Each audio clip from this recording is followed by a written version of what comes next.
Let me apologize about earlier today. I know usually me and Fitzgerald, we go on at 1 o'clock every Thursday, but Fitzgerald is actually en route to Atlanta. So we're gonna be coming on together live tomorrow. So hopefully you guys enjoy that. Enjoy the show tomorrow. We'll be here tomorrow at 1. So people who are here now, show up tomorrow at 1 o'clock as well.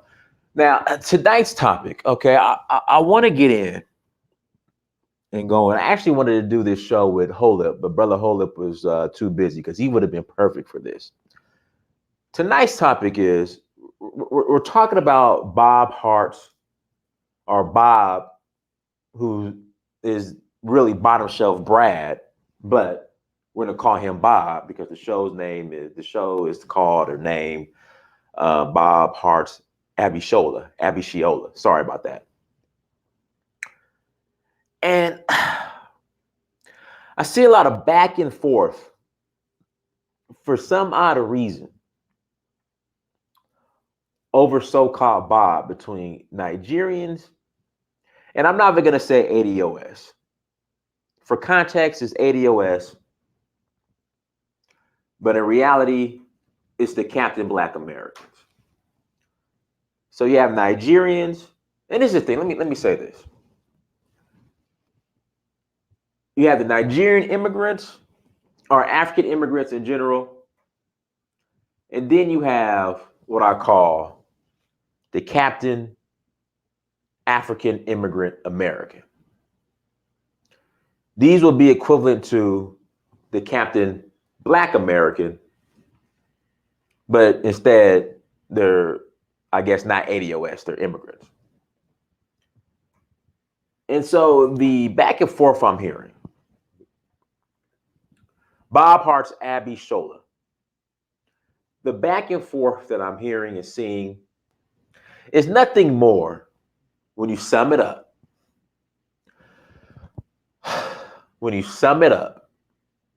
is nothing more than jockeying for position under white supremacy. That's all it is. And we can over intellectualize it. Oh, my bones is buried here in America. We fought in every war. My bones is buried here in America.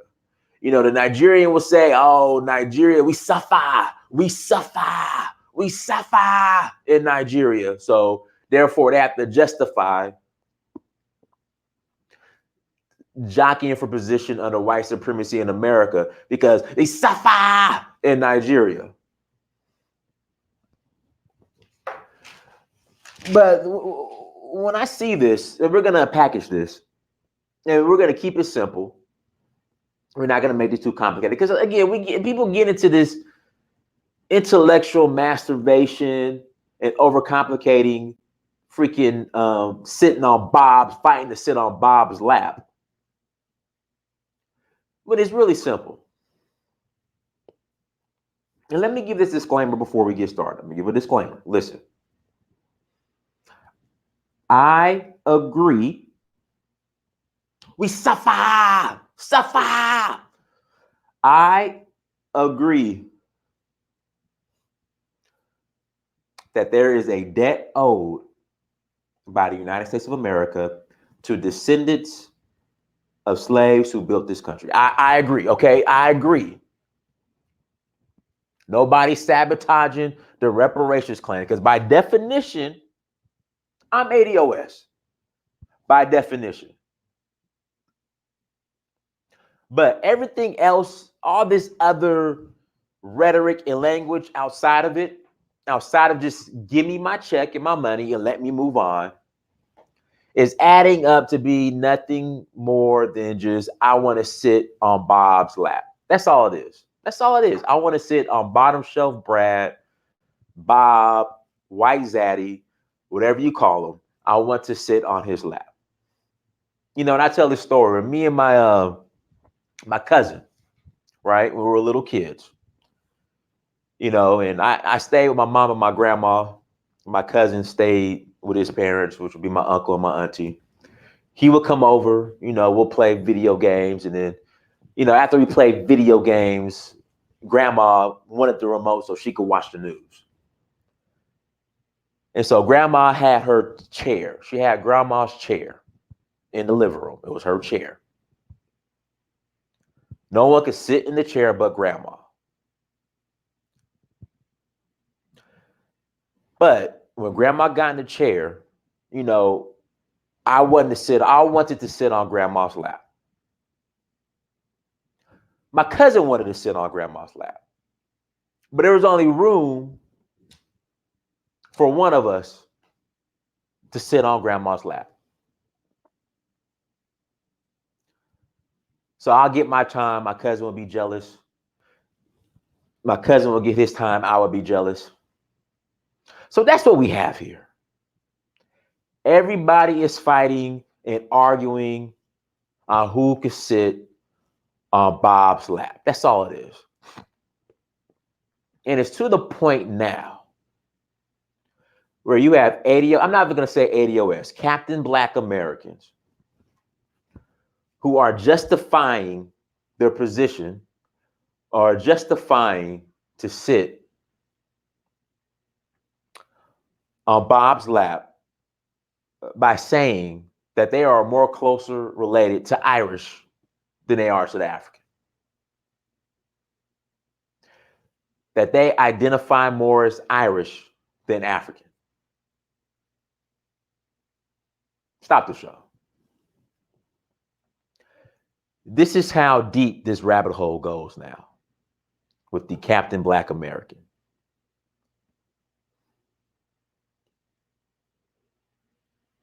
In order to get on Daddy Bob's, White Zaddy, Bottom Shelf Brad's lap,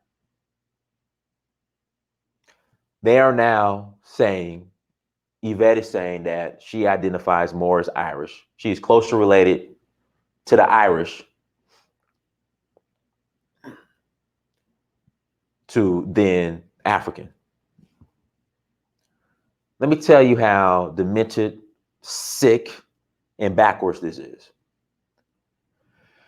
Now, for those who lived in Los Angeles, California, I used to live in LA, downtown.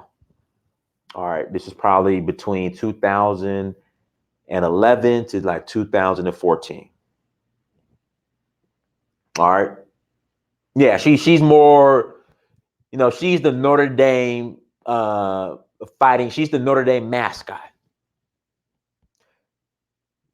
She's more related to the Notre Dame Fighting Irish than the Zulu or anything African. She's more closely related to a leprechaun. She shares she's bragging and leveraging her leprechaun DNA. Okay. To justify why she needs to be the one sitting on Bob's lap. That's where we're going now. That's where we're at now. She's a leprechaun. But let me tell you how this is going to work out for you. So there used to be a bar. I don't know if it's still there. But Tone is on this stuff too. They're all on it. They're all on this stuff. They're all on it. And I don't think she's biracial. She's just real light skinned, but she's a leprechaun. She is the Notre Dame mascot. She's the Notre Dame mascot. Yeah, she goes hard on St. Patrick's Day. She goes harder on St. Patrick's Day than Juneteenth. Yes, pot of gold. Well, no pot of gold, because remember, black folks ain't got no money. Pot of gold. Black folks ain't got no money. Pot of gold. At the end of the rainbow is gonna be reparations. Ain't no pot of gold. Ain't no black folks ain't got no money. Ain't no pot of gold. I'm Irish, but I ain't get my gold. So there used to be a bar in downtown LA across the street from it's like the worst mall. I think they remodeled it, But it was a mall in downtown LA. It was like the worst. Okay, Antonio Moore claims he's British. Okay. This is what we're dealing with. This is what we are dealing with here.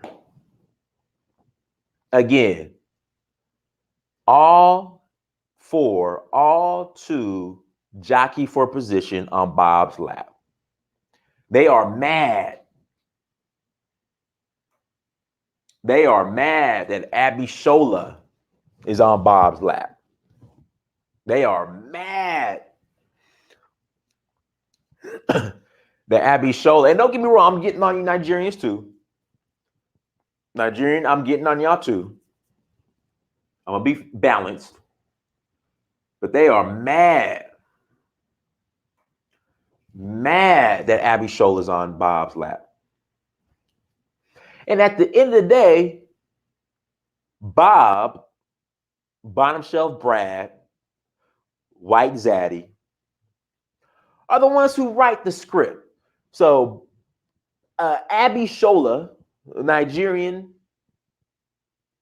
I'm Irish, ADOS, Captain Black American, are all fighting over who gets to play a role in White Zaddy's script and who gets to collect White Zaddy's check.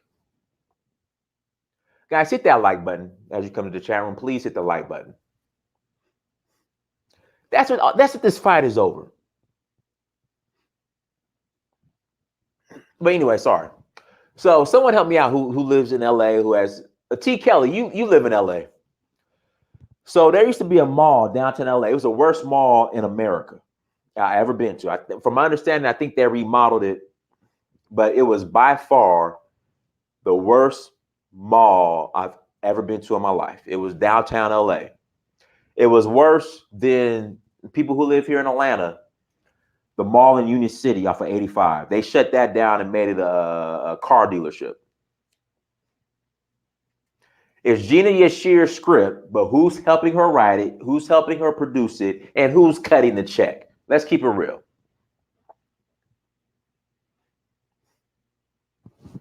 Who controls the script? I mean, let's keep it real. It might be her script, but who controls the script? Let's just be honest. Okay, there we go. It's worse than that mall. So there was an Irish pub. In fact, a Black-owned Irish pub that was across, not Greenbrier Mall. No, not Greenbrier Mall. Greenbrier Mall still open. It was an Irish pub right across, kind of like around the corner from that mall. That was Black-owned, by the way. It was Black-owned.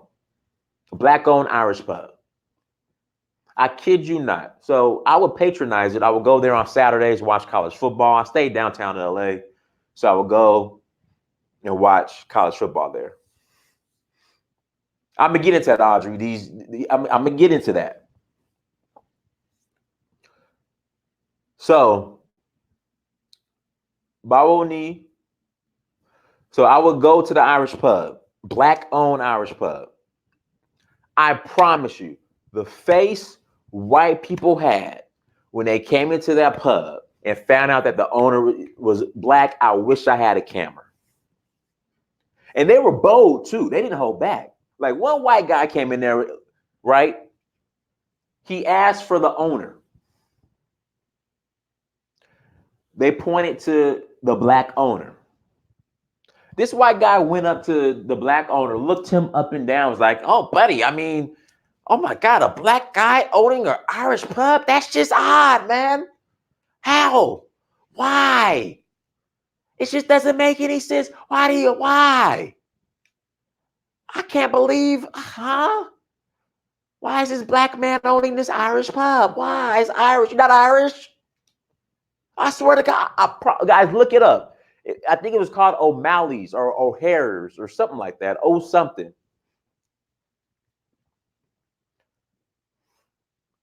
Like I said, it was a Black-owned Irish pub. And do you think the Irish are white people. Once they found out that this was a black-owned Irish pub, do you think they cared about the Irishness? I promise you, he asked for them. I was sitting right there with the owner at the table, sitting there with him. I swear to God, I was at the table with him. White guy walks up to him because they said the owner's right there. They pointed to the owner, and you should saw his eyes when he saw a black man own the Irish pub. He walked up to him, looked him up and down. It was like, I just can't. This is just weird, man. This is just odd, man. A black-owned Irish pub. Oh my God. Just the audacity. A black man owning an Irish pub, buddy. The audacity.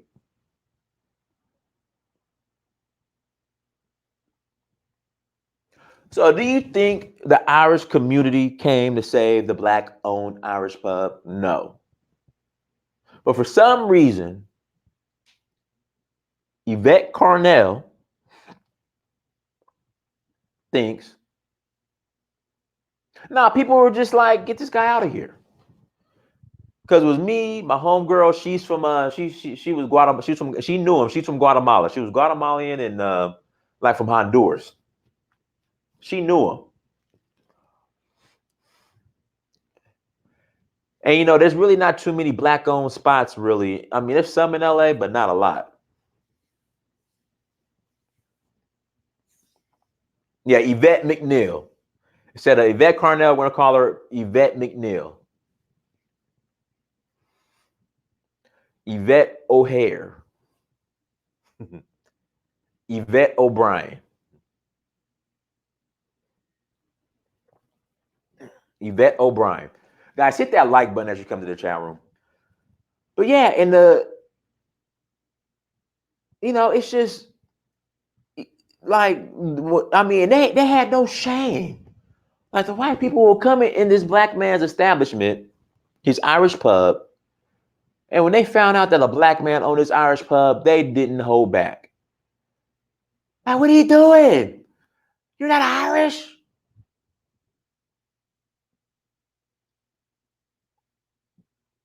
You're not Irish? What are you doing? You're supposed to own a rib joint, buddy. You're in the wrong industry.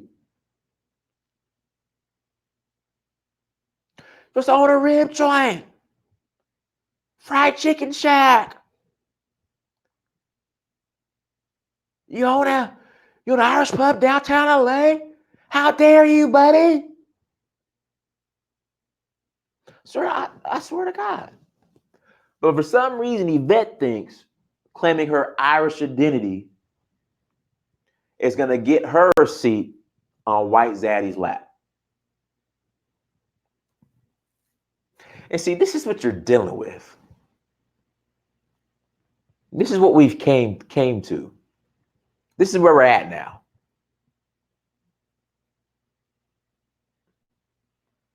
And my thing is, I keep saying, okay, if you are upset, and now they want to boycott or shut down the show. They want to shut it down. And I'm like, just people with no power, that's what they do. And I'm gonna get into why they want to shut the show down, but it's just, look, if you're that offended at this show, because at the end of the day, all it is, you want to sit on White Zach. You want to sit on Bob's lap. That's all it is. You want to sit on Bob's lap. That's all it is.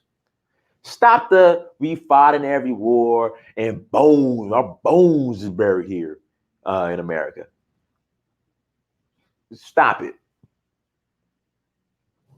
Just all excuses to justify sitting on Bob's lap. That's all it is. On bottom shelf brass lap. That's all it is. Let's just stop. That's all. I'm just saying.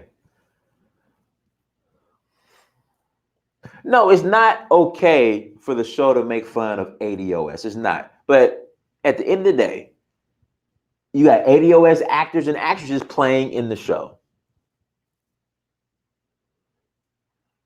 not justifying it. But my thing is, this is the thing. This is the issue I have. So if you're that upset about what they're doing and how ADOS is being portrayed in the show, how about you create your own programs and your own shows?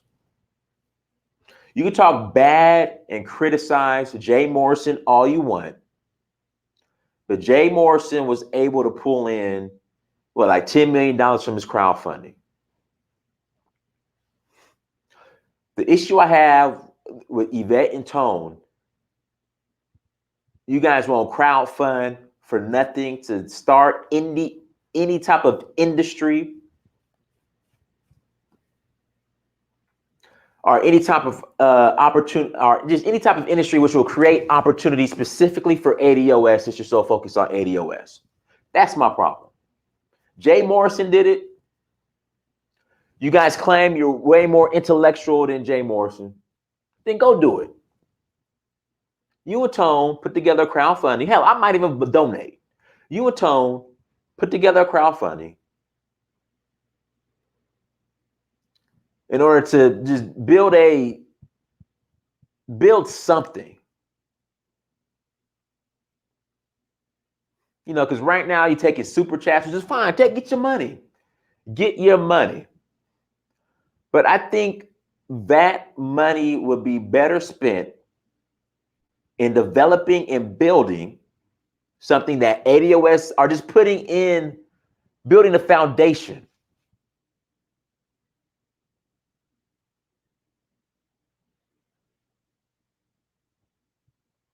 For something that is tangible for ADOS. And then if you get reparations, that's a cherry on top. But all I hear is a bunch of stalling tactics, a bunch of excuses on why you guys can't build anything or won't even attempt to.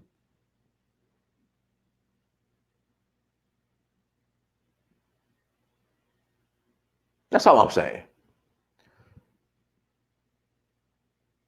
You upset of how ADOS is being portrayed on a certain show? Do a show. Do your own sitcom.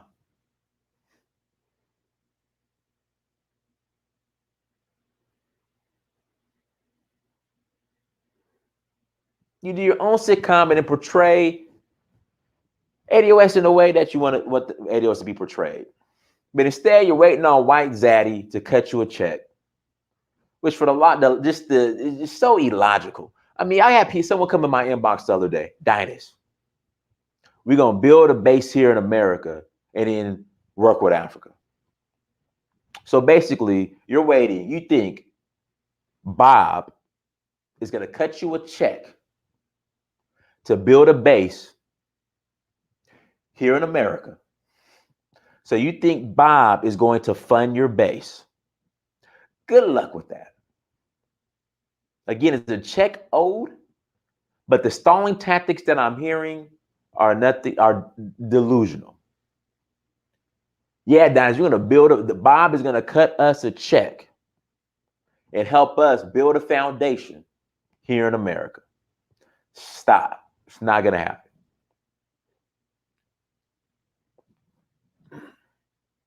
Again, is a check owed? Absolutely. But I'm not holding my breath.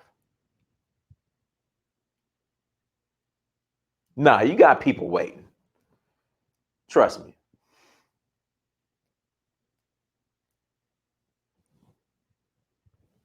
I mean, you got people waiting. And my thing is, start a crowdfunding and build something tangible. Start a crowdfunding and build something tangible. But instead, black folks ain't got no money. Black folks ain't got no money. Super chat, super chat, super chat, super chat. Buy my ADOS t-shirts. But black folks ain't got crowdfunding. See, don't know. I ain't doing no crowdfunding to help ADOS. But y'all super chat me so I could do the research to tell y'all that black folks ain't got no money.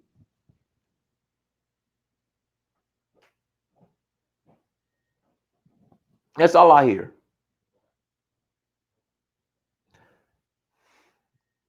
That's all I hear. At the end of the day, jockeying for position to sit on Brad's lap and you're praying, I'm sorry, Bob's lap, and you're praying that Bob will cut you a check to help you build infrastructure in America. It's not going to happen. Again, is a check owed? Absolutely. Yeah, she takes donations though, which is fine. Get your money, man. Get your money. Get your super chats by all means. But literally, she's telling y'all, you guys are super chatting her so she could tell y'all that black folks ain't got no money. And we got lineage. We got lineage here in America. We got lineage.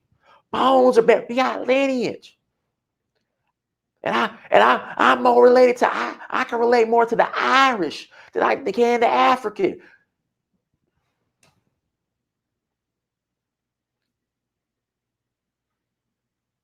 I'm just saying. I mean, come on. Now I got to get on you Nigerians. Y'all doing the same thing too. We suffer. We suffer. In Nigeria. And he used the suffer as an excuse to sit on white Zaddy's lap, Bob's lap, here in America.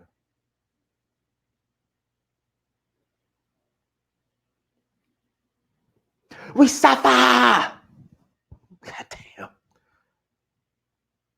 And he used that, he leveraged that to justify sitting on Bob's lap here in America. I mean, one day y'all just gonna have to you just gonna have to confront the issues in Nigeria, man. I mean, you're just gonna have to. Again, I have no issue with any immigrant, black immigrant coming to America, gaining the skills, gaining the knowledge,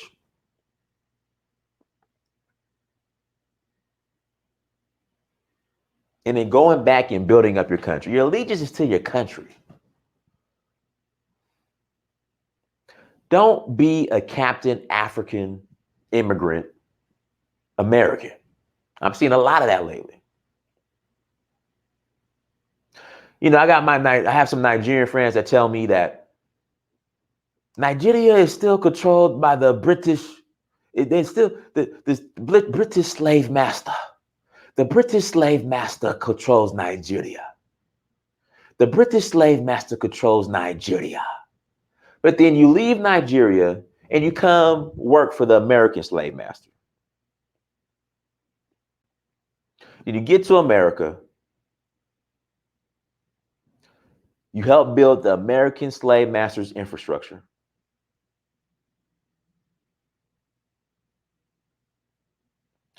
You help build the American slave master's infrastructure. Then a lot of you guys feel so good when Bob pats you on your head that now you want to sit on Bob's lap.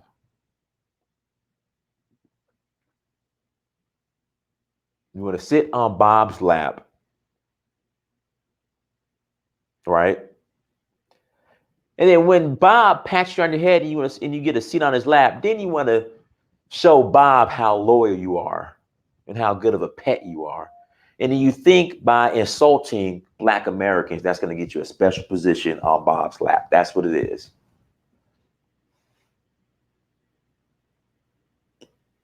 And then I want you guys to do this. And listen, you know, I'm Black American Nigerian. We suffer. We suffer.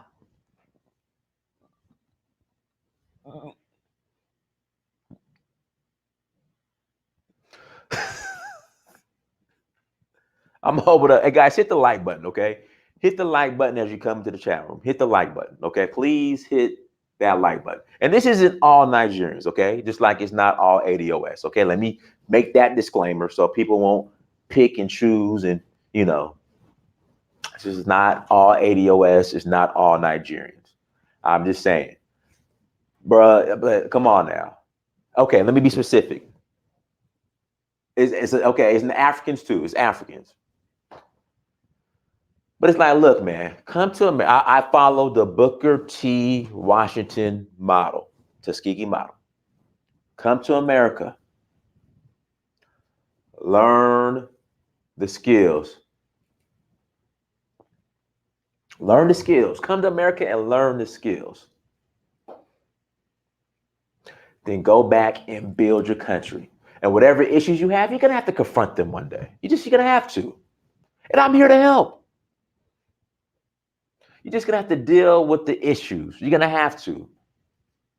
Because I don't want to hear the British slave master. Nigeria is still a British colony. The British slave master still runs Nigeria. So then you come to and work for the American slave master.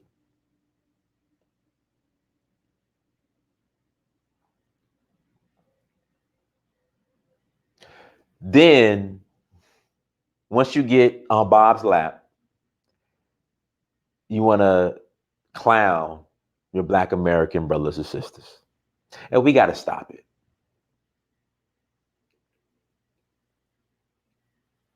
I'm just saying, we got to stop it.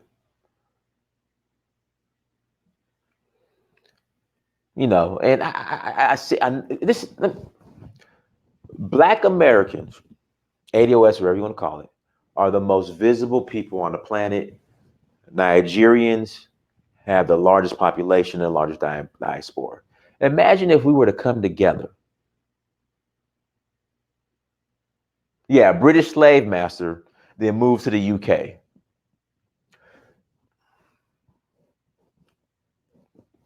Imagine if we come together.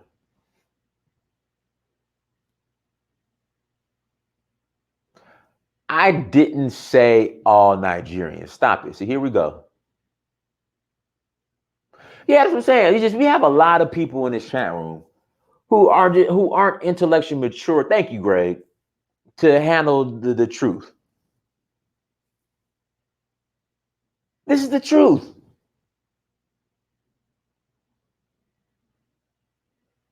And I think out of every immigrant group, Nigerians have been able to really like convince people, and I see right through it. Okay, not all, some, a lot, some, a lot, not all though, have been able to pull this Jedi mind trick that being successful here in America is a win for Nigeria. It's not. That's fine. So, you see these articles, you read these news articles. Oh, 37 Nigerians graduated from Howard Med School. That's not a win for Nigeria. It's not. It's a win for America and America's corporations, the American slave masters corporations.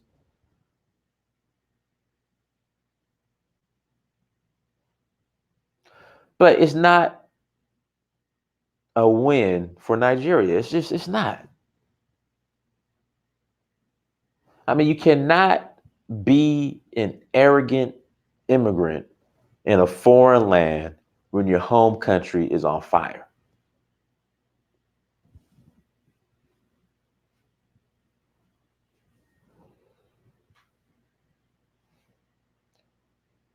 No, again, I'm going to get to that, Fahima. Because when I go to Nigeria, I see a lot of successful Nigerians. A lot. I see wealth in Nigeria. In fact, I'm going to say this, and ADOS is going to get mad. There are more wealthy Nigerians in Nigeria than there are Black Americans in America. Let me repeat that again. There is more wealthier Nigerians in Nigeria than there are Black Americans in America. Nigerians got money, man.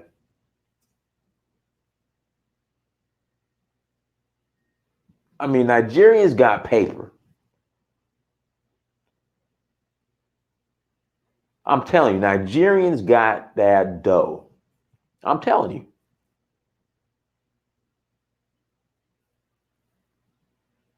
Of course, there are poor Nigerians. Who said there were?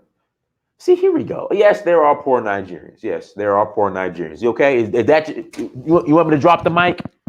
You want me to drop the mic? You got Diners. You got them. You got them. There are poor Nigerians. You got drop the mic. Drop the mic. You got me. You got me. So yeah, so there are a lot of rich Nigerians. Doesn't mean anything because there's poor Nigerians. Okay, you got me. You got me. You win. You win.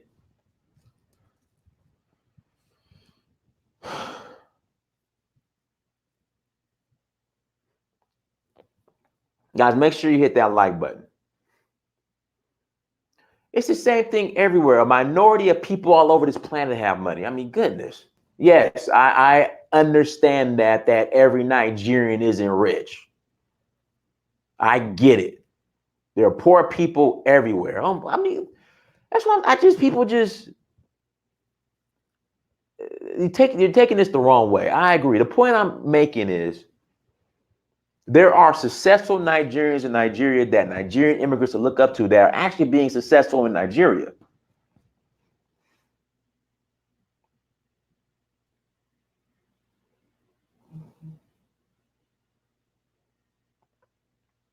That's why it's important. Instead of getting caught up in America and building America's infrastructure, instead of building Britain's infrastructure, you got to go back and build your country, our country, our country. You got to go back.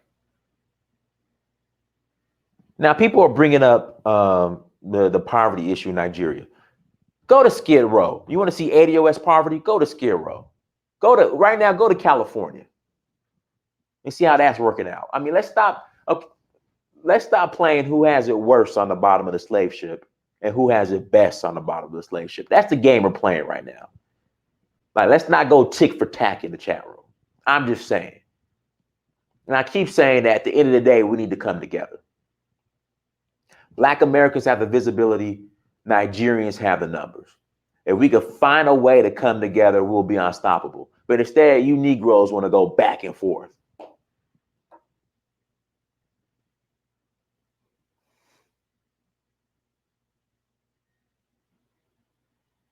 That's all I'm saying. Like, let's stop it. Let's stop it. Somebody said Skid Row is heaven. Okay.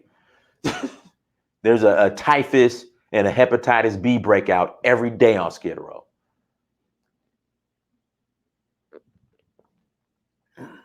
Who said Africa is a utopia? Guys, listen. Okay, call in. Okay, we're taking calls. Call in.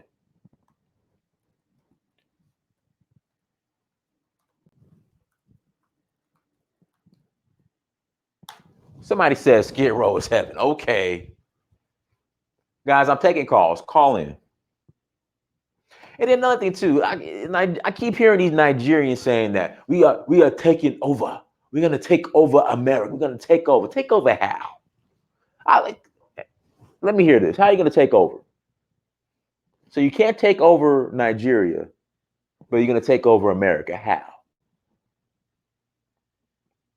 I promise you, I had a number of on the other day on Twitter. Black American is mad because we're taking over. Taking over what?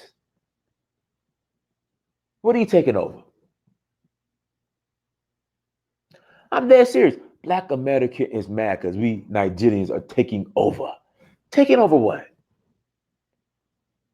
Please tell me how you're gonna take over America, but you can't take over Nigeria. Please email me, call me, and let me know how you're gonna take over America, but you can't take over Nigeria. I would like to hear that one, please. We are taking over. We are going to Black America. We are taking over. You complain. Black American complain. We are going to take over. But you can't take over Nigeria. Bro, this isn't just one Nigerian or a few. These are a lot. Again, you want to know what the takeover is? Do you guys want to know what the takeover is?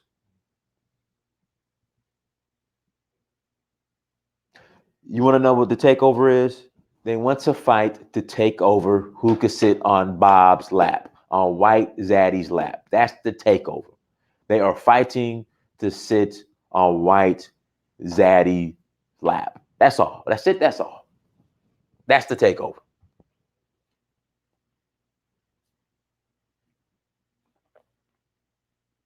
There we go. Ace for ace. Permanent underclass jockeying. That's what it is. Permanent fighting for who is going to be number one on the permanent underclass. That's what it is on Zaddy's lap.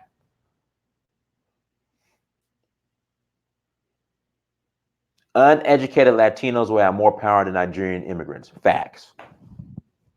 Come on, man. We are fighting for who has it the best on the bottom of the slave ship.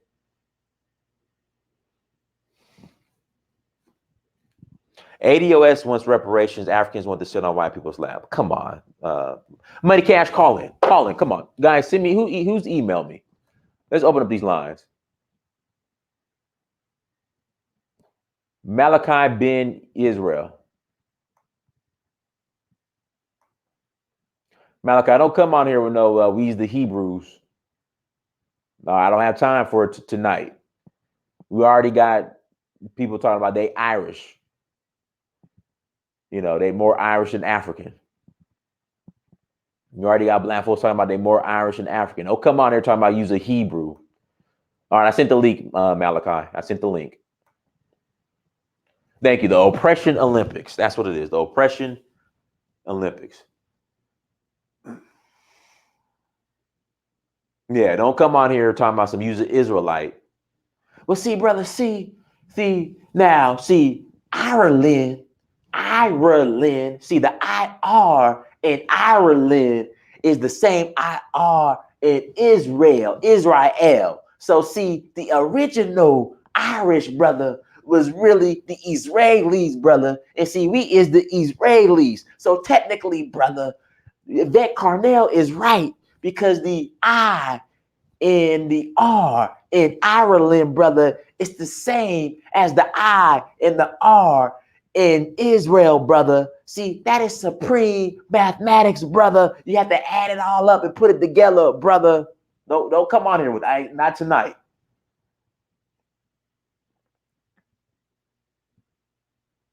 Not tonight.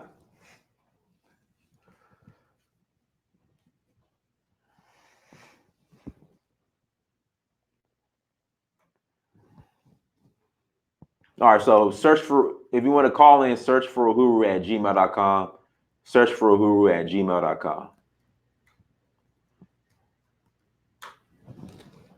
And in the ADOS, the Captain Black American was so upset about Nigerians getting these roles.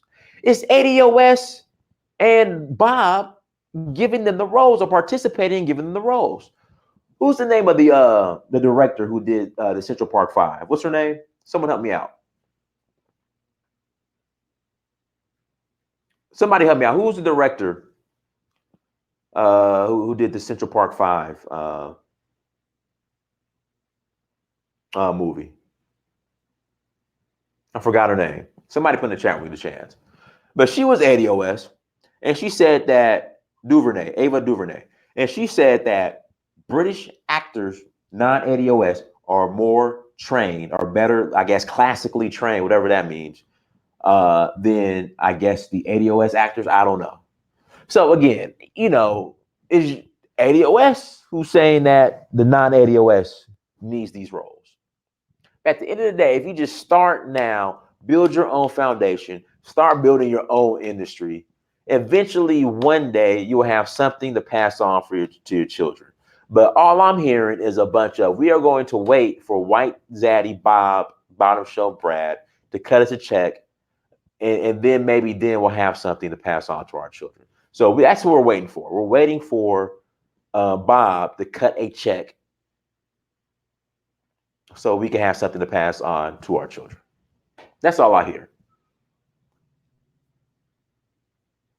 You clown all you want to, but ADOS are the Hebrew Israelites. Here we go. See, in the chat room. See, brother. Really, brother. Ireland, brother, was the ancient Israel. See, it was the ancient Israel. Ireland, brother, was the ancient Israel, brother. Then after the continent shift, the shift of the continents, brother, what happened? See, it was pronounced Israel, Israelin. It wasn't Ireland. It was Israelin. And see, after the continental drift, brother, see what happened? The Israel part went to the Middle East, and then we kept the Ireland part was there. Where is that right now in Europe, brother? After the continental drift, brother, supreme mathematics, brother, supreme mathematics.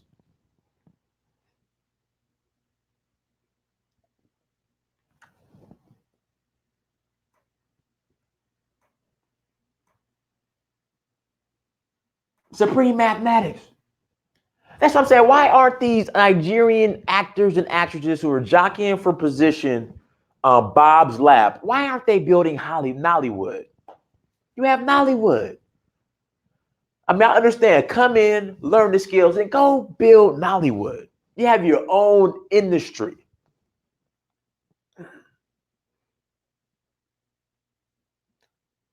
Nah, Fahima, you have a lot of.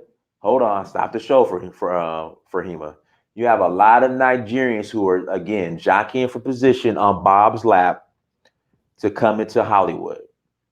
And when they come, they coon so hard. A lot of them coon so hard. They coon so hard. And they do whatever they can to impress Bob. And you know, Bob in Hollywood is liberal. So they be on that whole liberal agenda stuff. And this is the problem. Stop the show. This is the problem I have with that. This is the problem I have with that, Fahima. They come over here, they want to get in Hollywood so bad. They start cooning it up. You know, they start following Bob's liberal agenda, talking crazy, you know, just so they could get in. But the reason why it's fake as hell and BS, the minute they show up to Murtala Muhammad Airport, they leave all that BS in LA and they turn to proper African men and African women once they get to that airport. So all that BS they push or support in Hollywood, the minute they get to Murtala Muhammad Airport, they turn immediately to proper African and African men, African women. They're not serious. So they compromise who they are.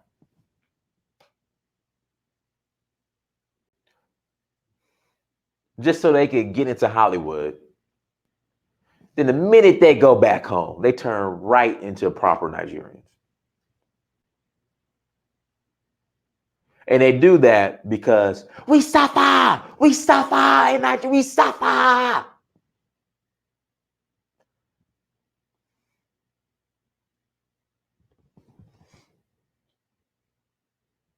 That's why. All right, Marcus Garvey. I just sent the link.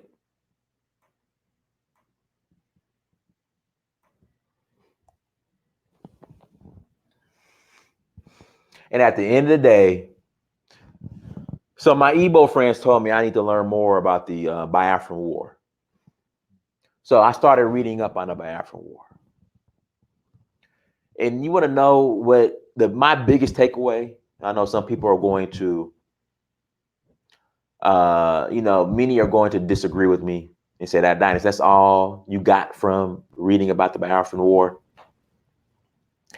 Every general involved in the war, on all sides, on the Biafran side, on the Nigerian, Yoruba Hausa side, they were all trained.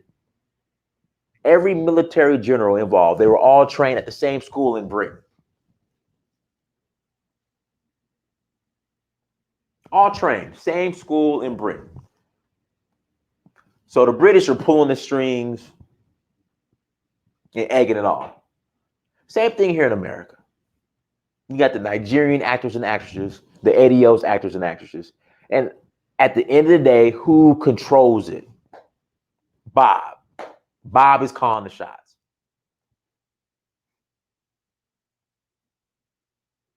So Bob teaches all of us how to act in his acting style.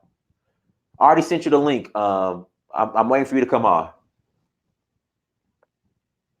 So Bob, teaches you how to act. This is his schools. Then Bob is the one who provides the roles. And now we are fighting each other.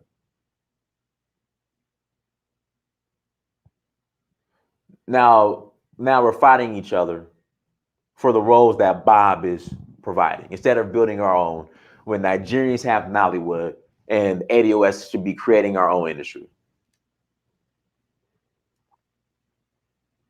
But we find more value. I mean, I was part of this BS too. This Oscar so white. Oscar so white. We find more value in an Oscar than we do in just building for ourselves. Look at what the Indians did, and look what the Chinese, Nollywood, and the Chinese version of Hollywood.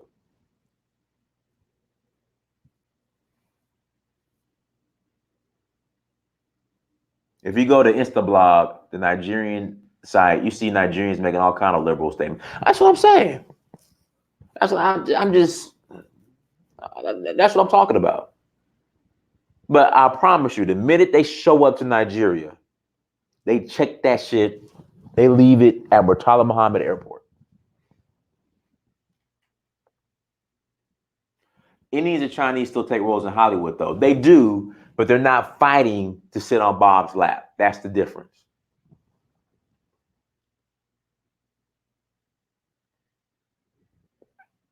All right, Marcus Garvey, I sent you the link.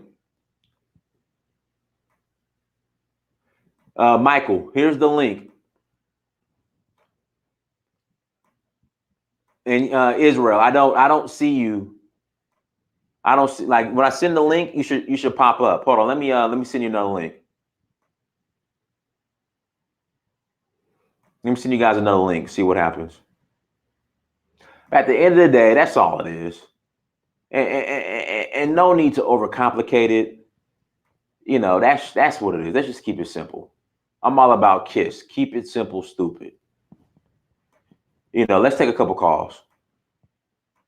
And make sure you guys hit that like button as you come to the chat room. Jockeying for position on who could sit on Bob's lap. That's all it is. That's all it is. Because the thing is, in regards to the Bob Hart's Abishola, if it were the other way around, if it were ADOS who were sitting on Bob's lap and making jokes about Africans, it wouldn't be an issue. It wouldn't be an issue. Trust me, there would be no boycotts, no shut the show down. All right. Go ahead, Malachi. Malachi. Yeah. Go ahead. All right. I'm calling from outside the country, so I don't know if my connection is good or not. But go ahead, bro. All right, perfect. So actually, man, just to explain to you my name, I'm from Israel, right? Right. There's a black population from America in Israel. We migrated there in the '60s, and so are you Beninese people? Yes, sir. So okay. All right. So just to make sure, like, you're safe with me. I'm not here to preach to you or convert to you or like tell you about your Hebrew history. This is just the name I'm born with. So that's that. But okay. I guess my question to you, man, is why is it that we can't do separate things? You know what I'm saying? Like, why can't we have people focused on doing one thing, like real estate, like Jay? Why can't we have people focused on doing reparations, like Yvette? Why does everybody have to jump into each other's lane? Like, why can't you do Africa, she do reparations, and he do real estate? Like, why do we have to attack each other like this? I don't. That's a good question. I don't know. I mean, ego. It's ego. As my friend of mine said, it's not supposed to be ego. It's supposed to be we go. Well, the fact of the matter is that we are owed reparations. You know what I'm saying? Like, Right, that's and undisputable. I agree with that.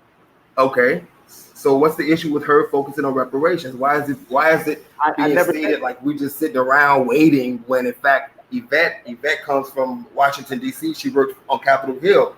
Tone is an attorney. He graduated from UCLA. I have a master's degree myself, but why is it being framed as if we stand up to the white man, then we must not be doing anything else? We want our money. You guys aren't standing, but they're not standing up to the white man. But they're not standing up to the white man. They want to join this. Not yet, because we got people asleep, we got people fighting. She only got 60,000 followers, so I'm not trying to put that entire burden on her back. She only got 60,000 followers, so I'm not trying to make it about her. You know what I'm saying? But what I'm saying is that we are old, period. And did you hear the disclaimer? We are owed, but again, they're not standing up to the white. In fact, when you say standing up to the white man, explain that. I just mean the us asking for reparations. I'm not saying that she's out there fighting. I'm saying us asking for reparations would be us standing up. And I shouldn't say the white man. That was the wrong term to use. I should have said the United States government, because that's who owes us. But that's what it is. And I feel like people who are against her are just people who don't want to stand up to the United States government and say we are owed. We want to play this role like let's work for self. Let's come up with all these ideas to make money, and that's fine. But the fact of the matter is, even if I sign up for golden carrots or carrot gold or whatever you offer today, I'm still missing 500 years of wealth. I didn't inherit anything from my family. Okay, but Malachi, who said we shouldn't ask for reparations? Whoever said that? When did I ever say that? I didn't say you didn't say that. I said you're trying to frame it as if the conversation about reparations means that other things aren't being done. It means that we're sitting around waiting for a handout or waiting to sit on white daddy's lap, when that's not the case. You know what I'm saying? We're old, which goes back to my original point. Why can't she just be left alone to do her own thing, and then you stay over here in your lane and you do Africa and you do your search for your Uhuru, and then Jay Morrison do his real estate, and everybody be cool. But right now we got you talking about Yvette, we got Yvette talking about Jay, we got Jay talking about reparations. Right, but the issue is, I would say this: if Yvette was just focused on reparations, right? I mean, I'm not going to tell her how to do it. That's her thing. But if they were just focused on reparations without the riffraff, I mean, you got to hear the divisiveness. I'm more related to the Irish than I am African. I mean, come on. Okay. It's just the tomfoolery is the stuff that we call out. But the claim, like, look, the United States owes us a check. No sane black person would have a problem with that. It's just, again, all I'm seeing is a bunch of some of them jockeying for position on Bob's lap. When you break it down, when you listen to the rhetoric, that's all it is. Okay, so let me ask you this too, man. I got another thing to run by you. Pan-African. I don't know if that's what you are, but it sounds like that's the position that you're speaking from. Like that's the correct. Okay, so the problem that I have with Pan-African and Pan-Africanism is that mostly when I hear about these concepts, it comes from our people in the West. It comes from ADOS. It comes from African Americans. I don't really hear, I know that Marcus Garvey is, he's from Jamaica, whatever, but most of it comes from us. And when we adopt these Pan-African ideas, it seems as if we're always attacking ourselves. You know what I'm saying? It's like you seem pretty big on Nigeria, but all of your criticism is about us, and that seems to be the case with everybody who's advocating. Malachi, have you listened? Did you listen to the show today? Did I listen to what? The show. Like, have you been listening to the show? I heard the comments that you made, but I mean, I'm talking about in its entirety, because this is the first video that you made on that or the subject. You know what I'm saying? It's like the vast majority of your criticism is about us, and that's the case with most people who call themselves Pan-African. It's like they're trying to get us to adopt a culture, an African culture that we actually don't know anything about. But the criticism is about us. The criticism is never about how we got here, how the Africans sold us. You know what I'm saying? The criticism is never about how they don't accept us. The criticism is never about how they not paying us. Okay, stop. Okay, it's always about us. This is the issue I have now. Now, are you currently in Israel? No, I'm currently in Mexico. Okay, but you identify as Israelite, or? I was born. Yes, I was born in Israel. So however you take that, you can call me Hebrew Israelite. You can call me a Jew, but that's I come from a Hebrew background. I was born in Israel. Okay, do you consider yourself a Jew?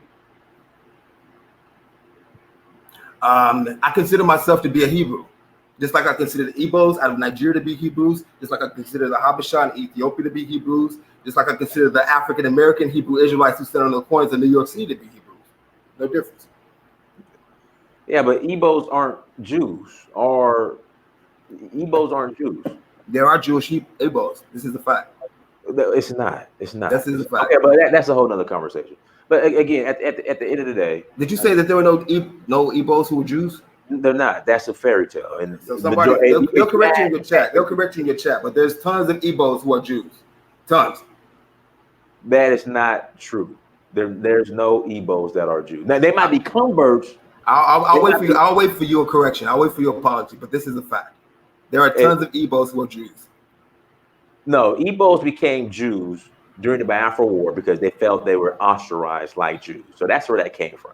Oh, prior to that, Igbos had their own Igbo culture. In fact, I will bring an Igbo on to go ahead and explain it to you. Do you want to hear listen to Igbo? And you can bring me back on when you bring him on, because I know that this is a fact. Monifa Oshunjimo. Igbos are not Hebrews. My husband is an Igbo. He does not claim to be a Jew. Dude, the Igbos who claim to be Jews are laughed at by Igbos.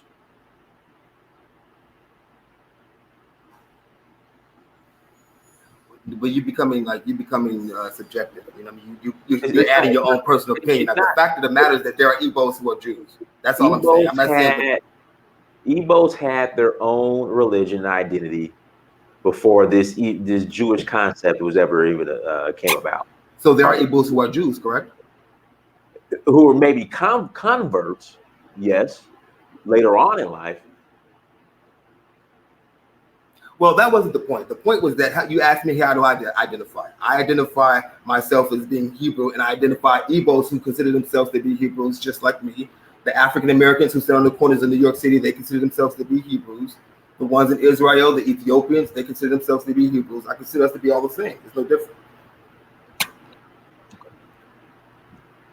But I don't know how that matters to this whole Pan-African point that I'm making. I think it matters because now the so-called Jews or Black Hebrews, okay, they will never confront in Israel the white Jews and Hebrews who were heavily involved in the slave trade. So we can't sit here and point fingers at the African when your white Jewish people were heavily involved in it. Well, I mean, nobody's disputing that. But this show is about the topic. I'm speaking about the topic. The topic isn't about white Jews. The topic is about Africa and African Americans and our relationship. But going back to what I was saying, this Pan-African idea seems to always chastise Black Americans. It doesn't focus its attention anywhere else. It's how come you guys are not getting on board? Why aren't you acting African? Why haven't you adopted the African culture? That's because a lot of African Americans don't see themselves that way. We've been here for 500. Well, just to give you some background, the people who are the Black Hebrews in Israel, we came from America. We came from Chicago in the 60s. So all of us are American nationals. We're just born in Israel. But my point is that, you know what I'm saying, like all the attention that's given to this, the negative attention, you know, about Pan-Africanism and who's not on board and who is on board, is always directed to us. When in fact, Africans are beating the shit out of each other in Africa right now. I mean, we know what's happening in Johannesburg. What's that got to do with anything? Oh, Africa's 54 countries. What are you talking about? What do you mean what I'm talking about? I express okay, so what does that have to do with Senegal? Because that's my point. The whole idea of Pan-Africanism doesn't exist. All of the preaching about why aren't you on board goes straight to the African Americans. You're not nobody's preaching to those people, the xenophobic people in South Africa. Who's not preaching to the xenophobic people in South Africa? I haven't heard anybody preaching to the xenophobic people in South Africa. And furthermore, my bigger point is that that's just the state of Africa. They've always been fighting. All right, they've always been fighting. So this idea that people want us to adopt, this Pan-African idea, just doesn't exist. It's not reality, right? Africa's fighting. Nigeria's fighting. Nigeria's just kicked South Africans out of their country. Like, it doesn't exist. So what exactly are you asking us to jump on board to?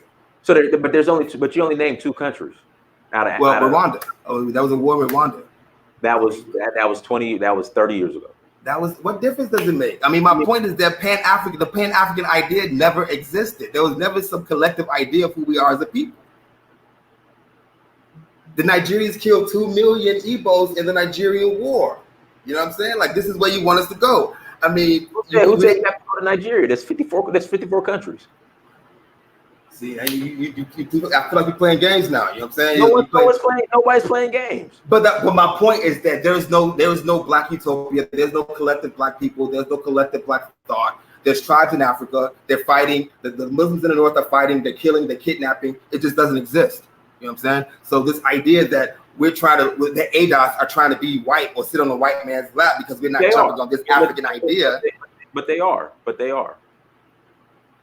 that's what you said. But they are.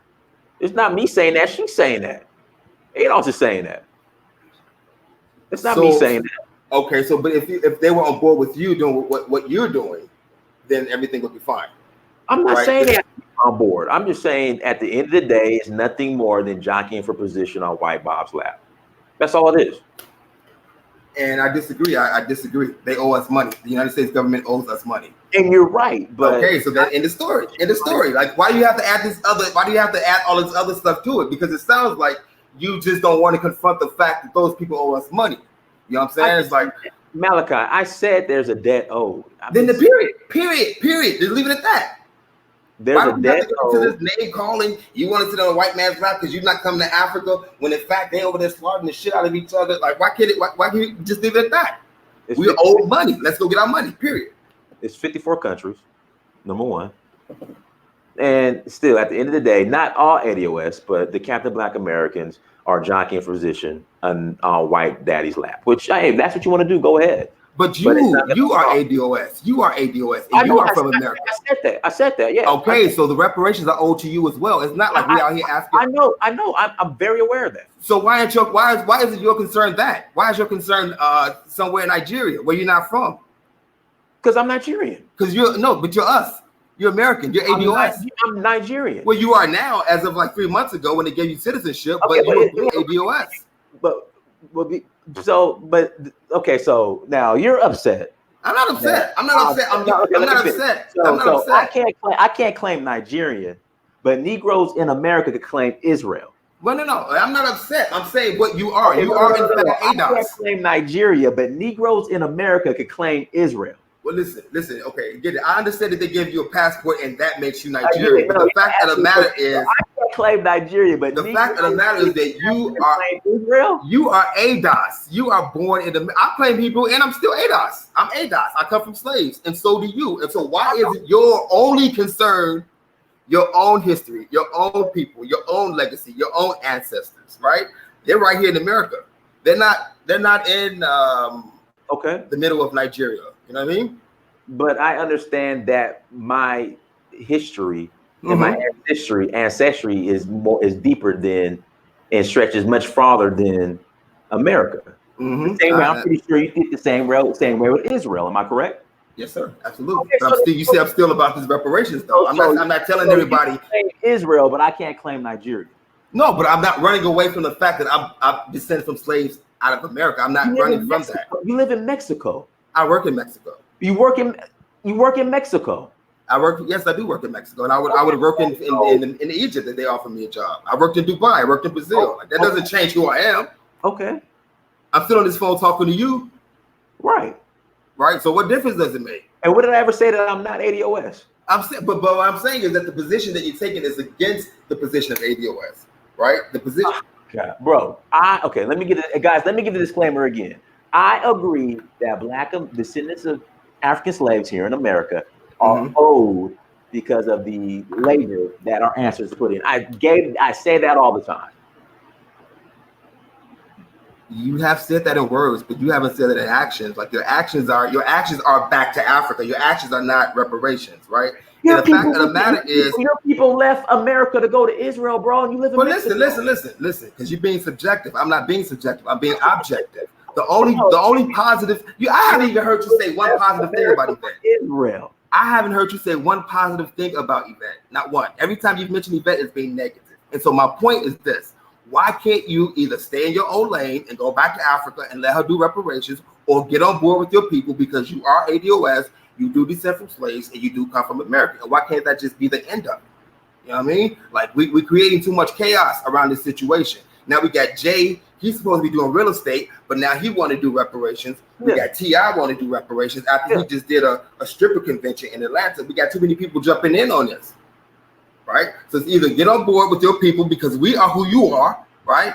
I like the fact that they gave you a passport though, because I want to get a Nigerian passport too. But the fact of the matter is this: you are ADOS. You're Israel. You're Israeli, bro. Why you're Israeli? My passport is the United States of America. My passport is from the U.S. But your people, Benami, left America to go to Israel. That doesn't change who we are. That doesn't change. We all of us in Israel are American citizens. That doesn't change anything.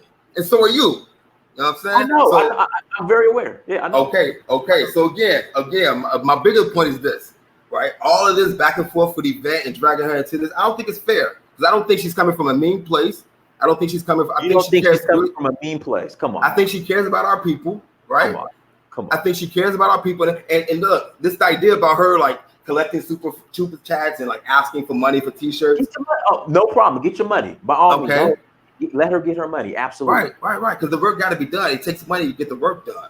But it just seems like too much energy. It's coming from everywhere. It's coming from Boyce Watkins. It's coming from everywhere. Like Yvette. She's done nothing wrong. She's only put out data. So let me ask you: do you get on Yvette at all? About what? For some of the statements she makes about. Yeah, I have actually. I don't like the fact that ADOS are. I don't like this African versus ADOS thing. I don't like it. You know what I'm saying? Because this is also the fact of the matter. We have asked Africans to be us, right? We have asked Dominicans and Puerto Ricans to be us, right? We've done that for years. We try to make everybody us. Oh, you black just like us. We all the same. We all the same. But it's the problem, brother. In the 60s, Black Americans, ADOS chose integration. Chose integration. So again, I understand that the Africans and Dominicans should come in and integrate into the Black community, but where's this Black community? We chose integration. Well, I'm gonna say this and jump off the line, Max. I know other people want to get in, right? We are owed reparations. I agree. And we should have been rooted in that. That should have been our only education. We should have been rooted in that from day one to go get what we're owed from this government, like everybody else has done, like the Native Americans, like the Japanese, like the Jews, like everybody else. That's ours. We're owed it. And so either you get it or you don't. But I don't think anybody should stand in the way of those who are trying to get it. You know what I mean? And then lastly, man, this whole Pan-African thing, like we need to stop this whole Black American, we don't do this right. The Nigerians do this better than us. Ooh. Like if you want us to be together, then put us together. But like all of this comparison about how they better than us and how they do this better than us and why we need to be more like them when in fact we've been here 500 years developing our own culture and our own history. Listen, bro. Listen. Okay.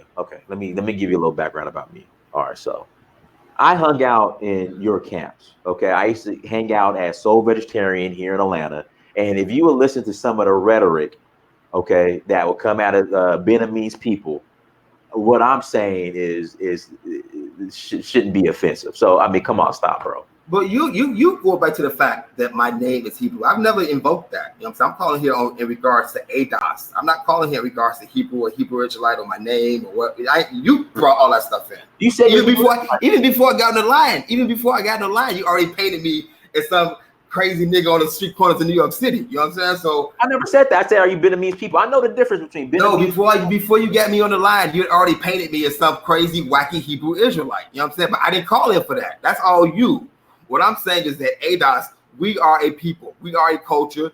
We're separate from other cultures, just like they're separate from us. The Jamaicans are the Jamaicans. The Nigerians are the Nigerians. We're ADOS, right? We have our own concerns. We have our own history. We have our own concerns. We have our own history. We live in America, right? You go to Africa. Okay, so I'm confused. Okay, so do you claim to be Israeli? I don't claim to be anything. I don't. You keep asking me these things. I don't claim to be anything. I'm telling you that my name is Hebrew because I come from this group of people who identify as Hebrew Israelites in Israel. So you renounce all of those. You're ADOS now. You renounced all that. All of those people in Israel with Ben Ami, they're all American. They're all descendants of slaves. No, they don't claim to be. It doesn't matter what they claim. It doesn't matter you can't just make up an identity. The fact that they migrated to Israel in the 70s doesn't change the fact. An identity. He said he's Israeli. He made up one. Well, that's because that's what we believe.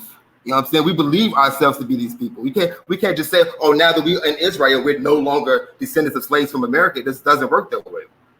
We are descendants of slaves. And that's how we identify ourselves as Hebrews, because we are descendants of slaves. So again, this Pan-African idea that Black America needs to jump on board, and ADOS needs to jump on board, and we need to put all our energy and effort over here. It's not the way we should be doing, because we are not African. We're not from an African tribe. We don't know nothing about Africa. We don't speak the language. You're from Israel.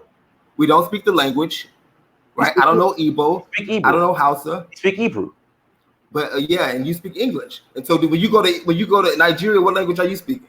I'm learning Yoruba. The same way you learn Hebrew to integrate with the white Jew. And Hebrew was my first language. But the point of the matter is that ADOS are neither Israeli or Nigerian. ADOS are ADOS, right?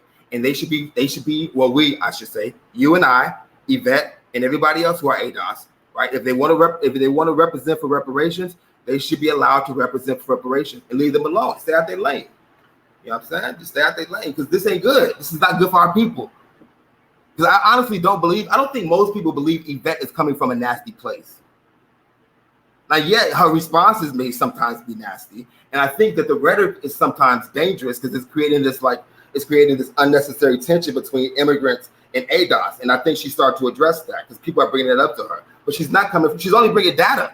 Most of her stuff is not even opinion, it's data. You know what I mean? So let them do reparations. You stay on the path to Africa, and we cool. Because actually, I listen to both of y'all, and I like both of y'all. But every time I tune into you, I'm hearing you say negative things about the ADOS movement when it's not necessary for what you're doing. You know what I'm saying? Like, people who go sign up for you, they're going to sign up for you and go your way. People go sign up for her, they're going to go her way. End of story. But I'm going to let you go, man, because I know you got some other callers who want to get through. And I appreciate you having me.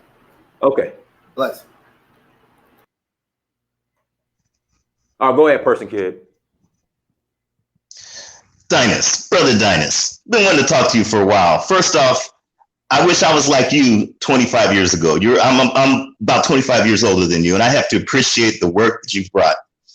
You had mentioned earlier about Nigeria building, getting the lessons, the knowledge, and everything, and going back to Nigeria to go ahead and build. All right. I agree 100%. But I also have to say that that's a global African problem. Right. Here's what I mean. I agree. Yes. If the amount of liquidity, because I'm an economist, I trade the markets, and I do a lot of reports. The amount of liquidity that goes through African Americans' hands, especially from the 90s to now, we've had more liquidity than it would take to actually, it's basically 1/5 of the actual debt that United States is in right now. We've had so much, but we haven't built one thing in terms of institution. And I'm glad that you said that, because like I say, it's a global African problem. Here's what I mean. We had more liquidity, the velocity of money going through our hands during the 90s, more than Korea, India, and other nations who have now surpassed us 10 times over. It would take us over 100 years to catch up to them. During Katrina, we do a lot of research. And during Katrina, unlike this foolish ADOS so-called data, we do real research. Okay. What had happened is when they bombed the levees after Hurricane Katrina and, flushed out all the black folk out of New Orleans. Right. We did a research on that all the black celebrities in the United States alone, with 1 month gross of their salaries, they could have leveraged it and would have been able to get enough liquidity to tell FEMA, we don't need you. And that's just 1 month. Now think of that over the last 40 some years. It's just a global African problem with the Negro pleaders over there in Nigeria and Ghana and other nations, no doubt about it. And I wanted to ask both you and your other guests about how much you travel outside of Africa. And I know that you do extensive travel. That's why I said I wish I was like you. I'm primarily just in Africa, man. I mean, unless I have a layover once every blue moon in Europe. But even then, only European countries cities I've ever been to is really only been to one. Well, I've been to Lisbon, Portugal, and I've been to Amsterdam, and that's because of a layover. But I'm primarily Africa. Great, very kudos to you. And here's what I mean. I come from a Pan-African. But I was gonna say, brother, your sound went. Oh, how's it now? That's fine. Go ahead. Yeah, I come from a Pan-African base like yourself, and I travel the world. I work with a lot of entertainers and a lot of celebrities. So I've been traveling for the last 30 years. I'll do 56 countries a year. You learn a lot more about the world. And when I say the world, because we as Africans globally, whether we want to run from our African identity like Hebrew Israelites or Turtle Island or Moors or Kemet or whatnot, we're competing against the rest of the world to control our destiny and to survive. Whether it's, black women getting beat up in Chicago, or instilling xenophobia and anxiety to kill us each other, or whether what's happening over there. But let me ask you this. Okay, so I'm trying to figure out how to frame this question. Do you think the United States of America, all right, is going to pay the descendants of slaves or cut us a check in order so that we can compete on a world scale, on a global scale? I may be wrong, but I think I'd have a better chance of getting pregnant with septuplets than them going ahead and even thinking about cutting a check to us. Okay. I mean, and again, we deserve a check. I want a check. But do you think jockeying for position on Bob's lap is going to coerce them or cause them to write a check? That is foolish on its nature to think that your enemy, like I used to watch The Simpsons, and I've never seen Nelson Muntz, the bully, go and tell Milhouse that he was going to take him out to dinner after taking his money. Right. There's no way sitting on Bob's lap or anyone's lap, because of the fact that, as Dr. Bobby Wright said, real reparations, blood debts can only be paid in blood. We are owed money, but we don't deserve a thing. And the reason I say that, a lot of ADOS, these individuals with hashtags don't like what yours truly saying, because of the fact that if you want it, you're going to have to take it. And you're going to have to do it by force. If you want it, when I say force, I'm not just talking military. I'm talking about building yourself, controlling your own destiny as a global African. We are owed, but we don't deserve. We can get online. We can go ahead and, each election season and come up with all kinds of monikers and names and reasons and debates and whatever from foolish organizations like this ADOS or anything else. But in the grand scheme of the thing, no one else is going to look out for our destiny as global Africans, not just these little hodgepodge, tribalistic foolishness. Right. No one's going to look out for us except for us. And I don't want to be too loquacious, but there's something that most folks that don't realize that are Pan-African, the greatest Pan-African, and this is why I ask if you travel a lot, the greatest Pan-Africans in the world are non-African. Here's what I mean. They look at us as one collective, and they marginalize us. They rape our continents as well as they rape our cities, whether it's St. Louis with Michael Brown, Pittsburgh with the sisters just recently, or the little brother, the 15-year-old that just got beat up over there. I think it was either in Detroit. It doesn't matter. No matter where we're at, whether it's Denmark, China, the Middle East, they know that we are all one global African collective. They go ahead and beat up and rape women in Saudi Arabia. I've been all over the Arab nations. They'll do the same thing there like they do over here in Pittsburgh last week. Right. We don't consider Pan-Africanism because, these collective, and it's very immature, highly immature. But others will look at us and exploit us. They'll make sure, okay, we'll take your money, but we'll go ahead and do everything we can to make sure that your destiny is either in our hands or you have none as a global African. Okay. Go ahead, brother. Yeah, so basically, I'm staunchly against ADOS. Okay, I'll make that known in a heartbeat because I know its origins. I know the individuals involved in its origins.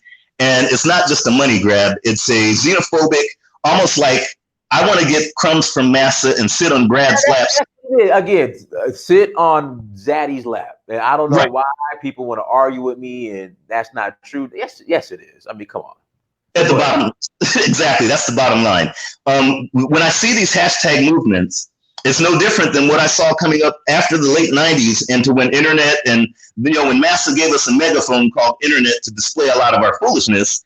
I'll never forget this. I saw the more tribalistic nature as if I saw, the guys over in New York have me laughing all the time, whether they're dressed in costumes talking about white man's the devil, or the ones that are holding debates. I'll never forget this, but here's what it is, Brother Dinas. Like I said, I wish I was like you 25 years ago because I have not done enough. You've done much more, and I'm so proud of you. Here's what I'm saying. This is something that I've noticed. These little tribalistic, the manosphere, the ADOS, whatnot, it's called cowardice, young brother. It's nothing more than cowardice. They don't want to face that 800-pound gorilla So they'll go ahead and separate themselves thinking that they are fighting others that are controlling their destiny, whether they're Arab, white, Asian, or whatever, in ways of this very pseudo-intellectual and many times diversionary, or as you guys call it, I call it NST, but you guys call it Negro stalling tactics. They use that for the way of saying, well, I'm putting up a facade of fighting. I'm on the streets talking about white man's the devil, or I'm in a debate talking about Moors against Islamic, or I'm sitting here in a manosphere, or now the present idiocy is this ADOS foundational Black American foolishness, thinking that they can fight the 800-pound gorilla. No, there's only one way you're going to do it, and you're going to have to confront it as a global, I'm going to say it again, global African collective. I agree. Everywhere I go, you kind of remind me of Dr. Runoko Rashidi. I mean, it's, you're like a younger version of him, and hopefully economically it'll even, pay itself off and fold for you. One thing I noticed traveling the world, because I love traveling all over Africa. It's just one of my, Ghana's like my home. The thing that I noticed traveling around the world, I get to see how my enemy, my competitor, my foe, those that I need to go up against in order to save us or help us, because I love us. Whether you're Hebrew Israelite, whether you're Kemet, whether you're the ADOS or whatever, you're me. You are my family. If you're from Cote d'Ivoire, or like my family over there in Zania, I'll call them my family. Or the brothers and sisters, and I love Jamaicans. It does not matter. You are me, and I am you at the end of the day, because every other non-African race knows that they will marginalize us the same. One thing I do when I travel, and I filled up probably like 5 passports in the last 30 years. One thing I notice is I want to know, what is my enemy going to do, or my competitor or my foe, and how can I protect us? Not only protect us, but make sure that we win, irrespective of the foolish little tribalistic things that we come up with. And ADOS is just another thing which will die on the vine, no different than the guys that run the street talking about white man's the devil. Irrespective of that, what can I do to help us, whether we're in Tanzania, Cote d'Ivoire, Niger, Chicago, Mississippi, or the Kambakawa that I know in Paraguay, my brothers and sisters in Brazil, irrespective. And we have the ability, this is the thing, we have the ability, but because the fact we don't want to confront the enemy on all aspects, all 8 tenets of what it means to run a nation, because of that, we don't have that ability, we don't allow that ability to flourish. Africans outside diaspora, especially the United States, have the numbers. They have the resource. It's the most resource-rich place on the planet. Africans in diasporas, Canada, Australia, United States, England, and whatnot, have access to the greatest liquidity of capital, resource capital depth, liquidity, information liquidity, connectivity liquidity. There's so much that we have that we can take advantage of, that if we work together as a people and started to think as a collective, it would only take us probably a day to go ahead and figure it out, because 23 hours we'd be debating on who's what, but that last hour we would be functional and making sure that we control our own destiny. Absolutely, brother. Yes, sir. I agree.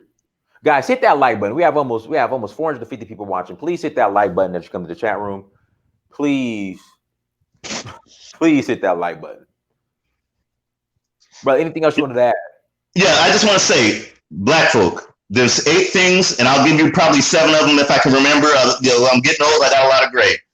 If we do not control this as a global African collective, first off, we need to take inventory. Who knows who they are? If you're in a collective or whatever, the moniker of the day, you may have some problems. I'm not saying that you will, if you're a hashtag or whatnot, but you better know who you are in the eyes of your enemies, as a collective. 8 things you need to make sure you take care of. Your security, I'll try to get all 8. Your security, your finance, your education, your agriculture, which actually has health, international trade, media. You need to make sure that you're in your technology, and I always forget the 8th. And I'm talking as a global people. Once you go ahead and take advantage of that and start to connect with each other, connect with each other in terms of language, culture, or whatever it is, then start to go ahead and empathize, with what's happening, whether it's an earthquake in Madagascar or a hurricane over there in Florida. If you're affected as an African people, start to empathize with what's going with it and start to talk to each other. Then you may have that very first step of getting, like I said, we can take this world in a day if we wanted to. But I just wanted to leave you with that, Brother Dinas. Keep up the good work. And as always, you know I'm going to love us because we're black folk. Absolutely, brother. Thank you so much. Thank you. All right, Kish B, go ahead. Hey, how's it going, Dinus? Can you hear me? I hear you. Go ahead. All right. First of all, I just want to start with the whole Bob loves Abishola show. So I Uh-huh. saw the snippet this morning when I woke up and I was on Twitter. And first of all, I thought the whole show was based on an African couple. It wasn't until like later on that I learned that it was based on a white man that was married to an African woman. And first of all, that's the problem with when Africans want to come into Hollywood. The Right. first thing about Hollywood is that you have to conform to white supremacy. Um, Exactly. Narratives. And what's going on now, really all black people, period.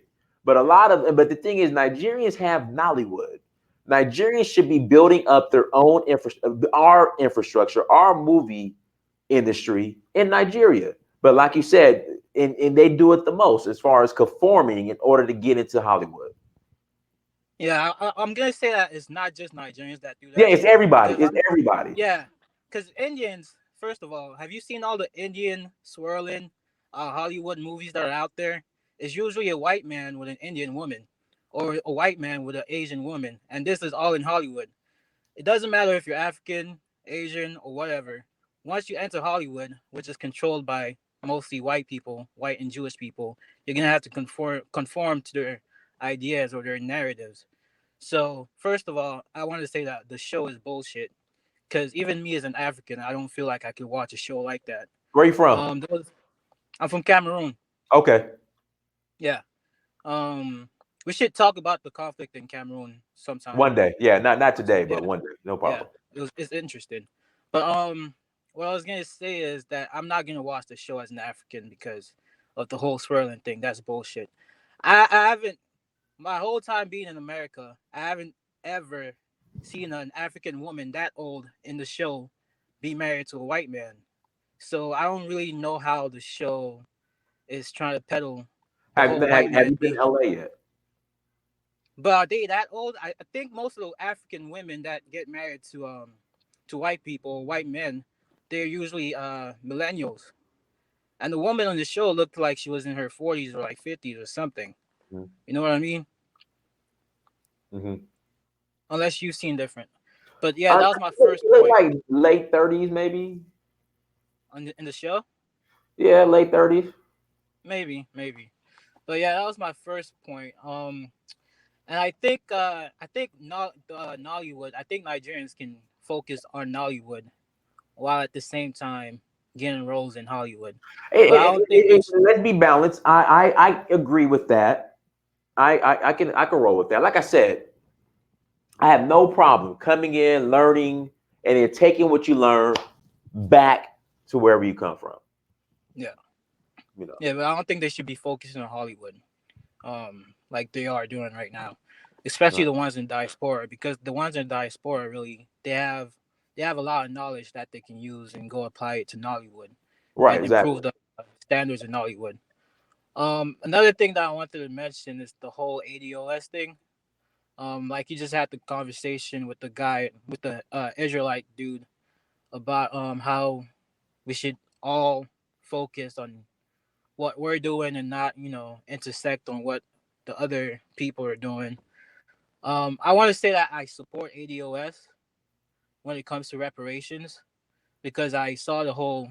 I've been here since the whole ADOS thing started, and I've always supported them. But Mm-hmm. when it comes to the African bashing thing, that's when I just kind of like back off and not really give them as much support as I used to.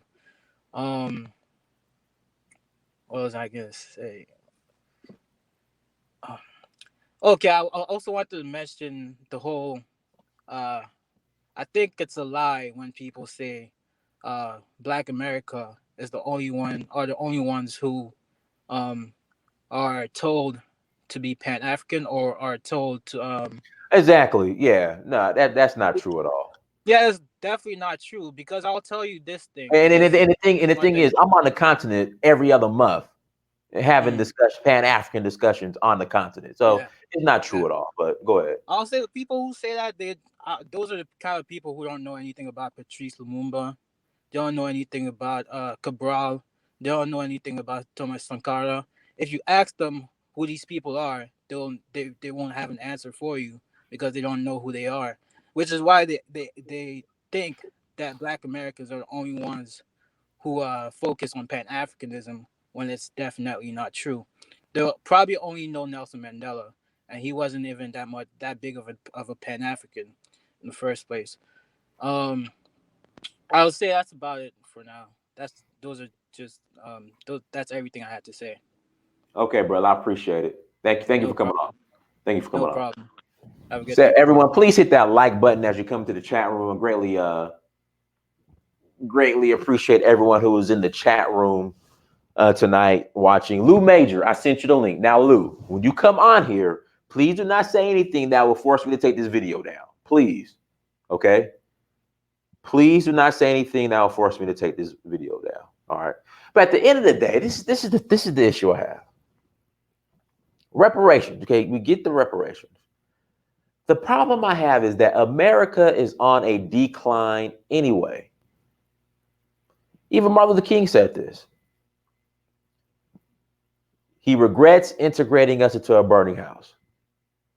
So you get to reparations, but you want to stay in a burning house. I don't care the situations, everything that's going on in Africa, everything that all the negativity people want to point out. Africa is still the future. Period. Period.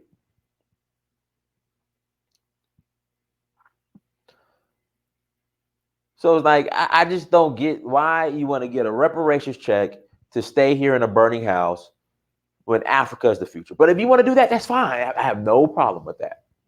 No problem with that at all. Lou Major.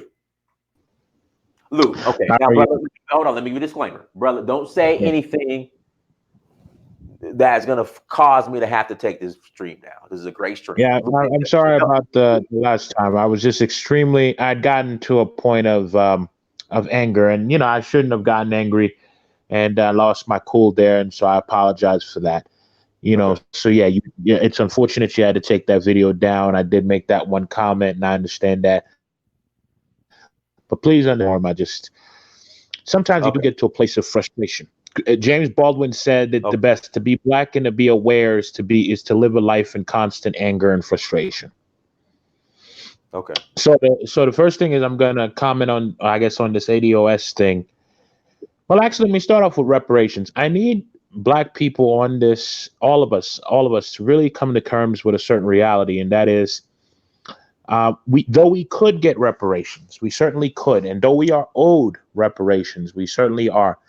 And I guess I can't put myself in this because I'm Haitian, but and I know somebody's going to say, well, he's Haitian, but I still see myself as Black from a global perspective. And yes, reparations is owed. But the reality is, and this needs to be understood, you are never, ever, ever, ever going to get reparations.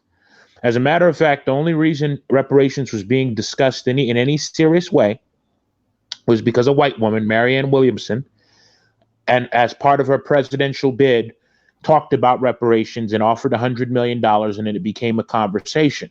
Now that she's no longer in the race, guess what? Nobody's talking about. So she didn't make it. No, she didn't. So she's out, and so nobody's talking about reparations, and that's just the reality. It's just not going to happen. And the reason it's not going to happen isn't because of the fact that it's impossible. It's because that ultimately, the Black American community is simply weak, and they're never going to organize with the necessary fervor that would be required to ever get reparations. Because here's something that we as Black people need to come to terms with. Black people do not ever get anything from white people and without having to pay for it in blood and pain. And I'm not talking about violence. I'm saying it is going to be a painful process. For us to get our civil rights, a lot of people got their asses whooped. There was a lot of brutality. A South African liberation, a lot of people got killed. If you want something, you're going to have to be willing to pay for it. And unfortunately with us, and I get it because it is hard when you have a certain level of comfort. The reality of having to go through the process and the pain that would be required to actually get what's owed to you, for a lot of Black people, I mean, unfortunately, that's just not something they're willing to do. And I get it. I mean, I do get it, because it would be a very painful process. You can get it and it will take years, but it would be painful. And I just don't think right now we as a community have the stomach for that.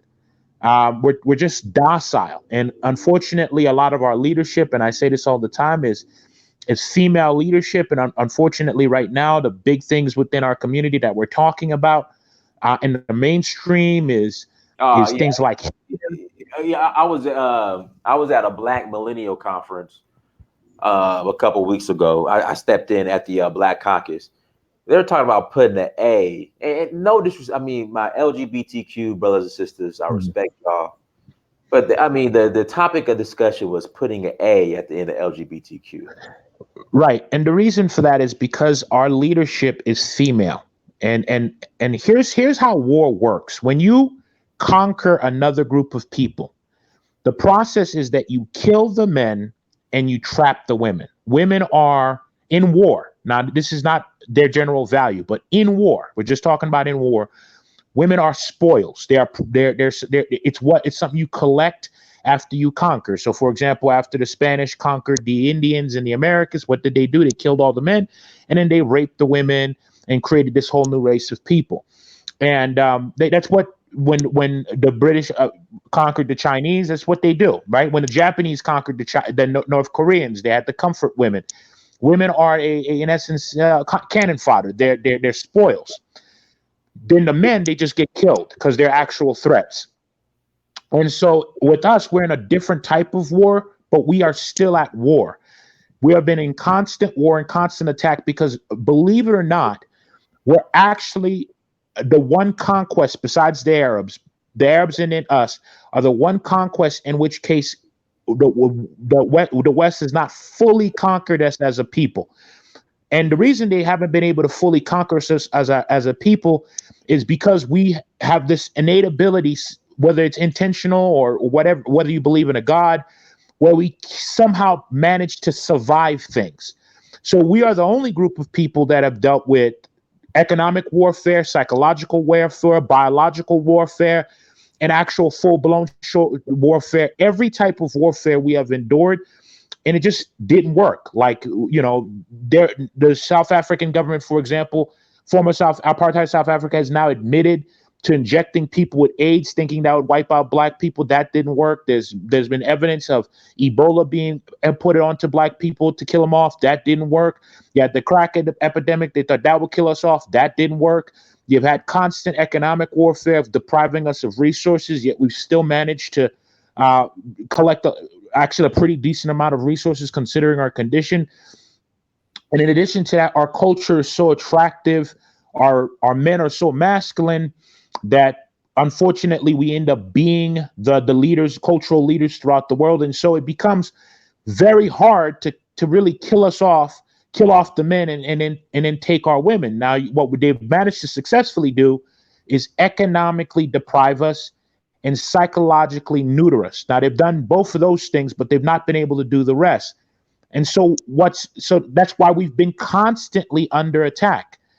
And so, unfortunately, women don't understand war, right? And that's not their fault. It's just throughout the history of warfare, most of the wars fought by men. So they don't understand how to react when they're under attack, because they're usually just there to be taken after one side wins. They get raped and used and passed around. They're not really soldiers. They're not warriors. And so they have no idea how to process what's happening to them. They feel trapped, which they are trapped. They feel unprotected, which they aren't. They are not protected, and they're psychologically beaten down. They're prepared to be pillaged, but there's the issue of just getting rid of us men. And so now the new form of attack is to turn our women against us, which they've done, and to isolate us globally, which they've also done, and then to constantly attack us, whether it be throwing us in prison, economically depriving us, murdering us, things like that, us as men, and of course, which would leave the women no choice but to go to them. So that's what they're trying to do. They're trying to successfully and officially conquer us as a group of people. I would say this: in history, there have been some women warriors. In fact, I have. Let's not use these very minuscule kind of pointless examples, like for example, the Amazonian warriors and the warriors that helped lead my people, for example, that helped train the men to form the military for the Haitian Revolution. But we could all do that, and if you want to focus on that cannon father to give women a sense of pride, that's fine. But no female-led civilization has ever survived. They all get conquered, and there's a reason for that. It's not that women are bad leaders. It's just that's just not what they do. There's just reality. We could live in a fantasy world all we want, and that's fine. If that makes people feel better, that's great. But there's a reason why we as a community, at least especially in America, where this type of ideology is so ingrained in, while we're talking about adding AIDS to the LGBT community and fighting for gay people, why would men leading a community give a damn about gay men? I mean, I don't think you'll get turned down for that. I don't think they'll censor you for that, because I didn't say anything against gay people. I'm saying it just wouldn't happen. We're the only community that does this. You understand that, right? I will say this. Okay, and I said this before. I don't. Okay, here we go. I said this before. Black women are the only women who complain about the lack of black men, but go full out and all in for gay black men. Again, like, that's not where it's like it's beyond celebrated. I don't even know the word for it. Yeah, it's beyond celebrated. It's also ridiculous. But what you have to understand is we are in war, and they're leading the group that's under attack, and they really don't even understand that we're at war. They just know that something bad is happening, and it fucks with you psychologically. It does. Like when something bad is when shit is happening. And that's no disrespect to my gay. Right. I mean, it's not. I can't. So now one of my friends, one of my gay friends told me it's same gender loving. It's not gay anymore. Same gender loving. They can call it whatever they like. If that's and I don't have a problem with gay people, to be honest with you. But there is a reason. I think. Listen, here's the deal. At some point, somebody has to ask a question, and I feel like this question is fairly obvious. Why is homosexuality being so aggressively forced upon our community? In the black community. Right. Why? Why is that such an obsession? Right?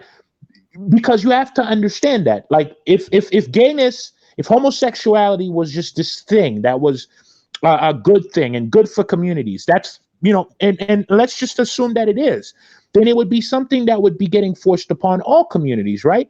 But no, only African countries have had aid taken away from them if they don't accept homosexuality. And thank God, a majority of these countries did not accept. South said, keep your money. We're not bringing homosexuality here. And the Africans, because they're a community led by men, they were able to say no. Us, that constantly, it seems like every male celebrity at some point wears a dress. There is this constant need to feminize us within television. Either we're in pain. In Hollywood. I mean, I was an aspiring actor and model, and I noticed that, and I'm like, man, I got to get up out of here, bro. Right. I was like, there's a reason for this. It's warfare. It is the white people have managed to successfully conquer every group of people except two. It is the Arabs and it is us. And for it, by constantly being bombed, constantly being attacked, their children murdered, they're constantly marginalized, they get a bad rap. The life for the Arab is not that good, okay? And It's better than us, but it's not that good. And then us, we're the only two that they have not successfully conquered. So And we're let me ask you, paying for that. okay, let me ask you this. So Bob Hart's Abishola, and then there's another show called Mixed Ish. Instead of Blackish is Yeah. Mixed Ish. Yes. So now what you're noticing now, what's going on mainstream media, is they're really Right. pushing swirl in homosexuality. In the like, Yes. what are your thoughts on that? Yes. It's all part of it's the because right now at this point they can now really push that because of the fact that our warrior class is either dead or in jail. They're very close to, they have managed to silence black men to the point that we have no platform, right? Right. It is perfectly okay for somebody like, what's that Dell, to get on and say, I don't think men are good people. Hey, black men, or to men are good people. Black men aren't good people. Well, and there's no consequence. But yeah, and so the reason for that is because they have managed to successfully neuter black men to where there's no resistance anymore, and so now they can start to go after and take our women, and our women will believe. Here's the deal: our women have been so psychologically broken down that they believe a lot of things that just aren't true, and of course we help. We don't do a very good job as men. Like, black women still believe that black men are all deadbeat dads. A lot of black women still believe that, even though statistically black men spend the most amount of time with their children, right? So they'll say 77% of black children are born out of wedlock. That's true. But what they don't say is the fact that black men are more likely to spend up to literally 10 times more time with their children than any other racial group. So what statistics say is that marry black women, but nobody's marrying women nowadays. Marriage as a whole is going. Men are just simply ahead of the curve because their family have been, since the 1960s, has been systematically attacked and destroyed. And it's fairly hard. I mean, if we're just going to be honest, our culture, our women, because of our mental illness, our men have, it would be very hard to do an institution like marriage, nor is it even intellectually smart to marry anybody at this point. But that black men are having kids, and they do make an effort to raise them, even though only 51 out of every 100 black men have jobs.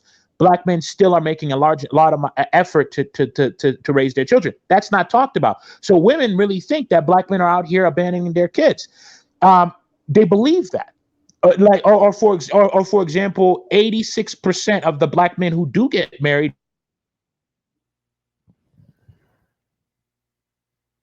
only checking for other women and other races, but the numbers don't actually bear that out. But they believe it. It's propaganda. Hold on 1 second, Lou Major. Hold on 1 second. K Russell, you're on. But there's a lot of noise in the background. Let Lou Major. One more minute, but stay on. And then Kay, I'm gonna let you go ahead and ask your question. But go ahead, Lou Major. Right. So they believe these things, and so they're psychologically primed to be plundered. So hold on 1 second. Hello. Can you mute yourself? Because it's like, I don't know. Are you moving paper or something? Or I'm not. I guess I'm sitting on a bed. I don't know. Okay. All right. So Go you ahead. still hear the noise? Yeah. That's fine. Go ahead, Lou Major. So our women are psychologically primed to willingly be plundered, and the men at this point are so weakened that a lot of our warriors are in jail or in prison. A lot of our intellectuals have checked out. For a person like yourself, let's just be honest, you checked out, right? You're like, I'm no longer invested in this. I'm gonna get mine in Africa. A person like myself, same thing. And so the numbers are very small. So there's less options for the women, and then what they're trying to do is get the next generation of black men to be as effeminate as humanly possible to nullify the conquer us. Go ahead, Lou. Go ahead. Now here's the deal. My theory, I read a lot of books on war. This is a thing I read a lot about, and I say on a numbers standpoint, I think with the black Americans, the blacks that are located in America, I do believe that there is a pretty high likelihood that they will officially be conquered within the next 25 years. But I think that's an acceptable loss, because I think once black America falls and it's officially conquered by white society, they'll stop really misleading the rest of Black society. Because remember, there's 200 million more Blacks throughout the diaspora. There's over 1 billion Blacks on the continent and growing, and they still have their sense of identity. They still have the men are still men. The problem is they're not being placed on TV as the representation of Black society. Black America is. Once Black America falls, that might actually be the best thing for Black people as a whole, because then you don't have Kodak Blacks representing Black people, right? You would have somebody, some Nigerian guy doing it, because at this point, I'm not really sure if Black America could actually recover. I think there'll be a small number of Blacks that'll probably leave to Africa, but the rest will fall. I'm gonna say this: only a few are gonna make it. Like there's no recovery. Only a few are gonna make it, unfortunately. And I think that's an acceptable loss in the overall war. I mean, at the end of the day, every civilization led by women always falls anyway. Black America is just going to be another example of a civilization led by women. The women took over in 1965, and it'll take about 2 or 3 generations, as typical, for that civilization to fall. That will happen. The Black American women will be plundered by white men. They'll be used for cannon fodder. And some of them will go to Africa and say, I don't want to continue to be marginalized this way. And others will think they have a good deal marrying their white guy, and that'll be fine. That's a lot. There's only 40 million Blacks in America. It's not that big of a deal. Let me get a Kay on real quick. Let her. Hold on a second. Kay, go ahead. Do you want me to address what he said, or just my own opinions in general? Kay, are you on a waterbed? Do you have a waterbed? No. It's the plastic still on the bed, and it's under the cover. That's why. The plastic. The plastic. Because I don't like. What are you doing? Never mind. Plastic on the mat. It's new. That's why. Okay. It's new. Go ahead. You are so crazy.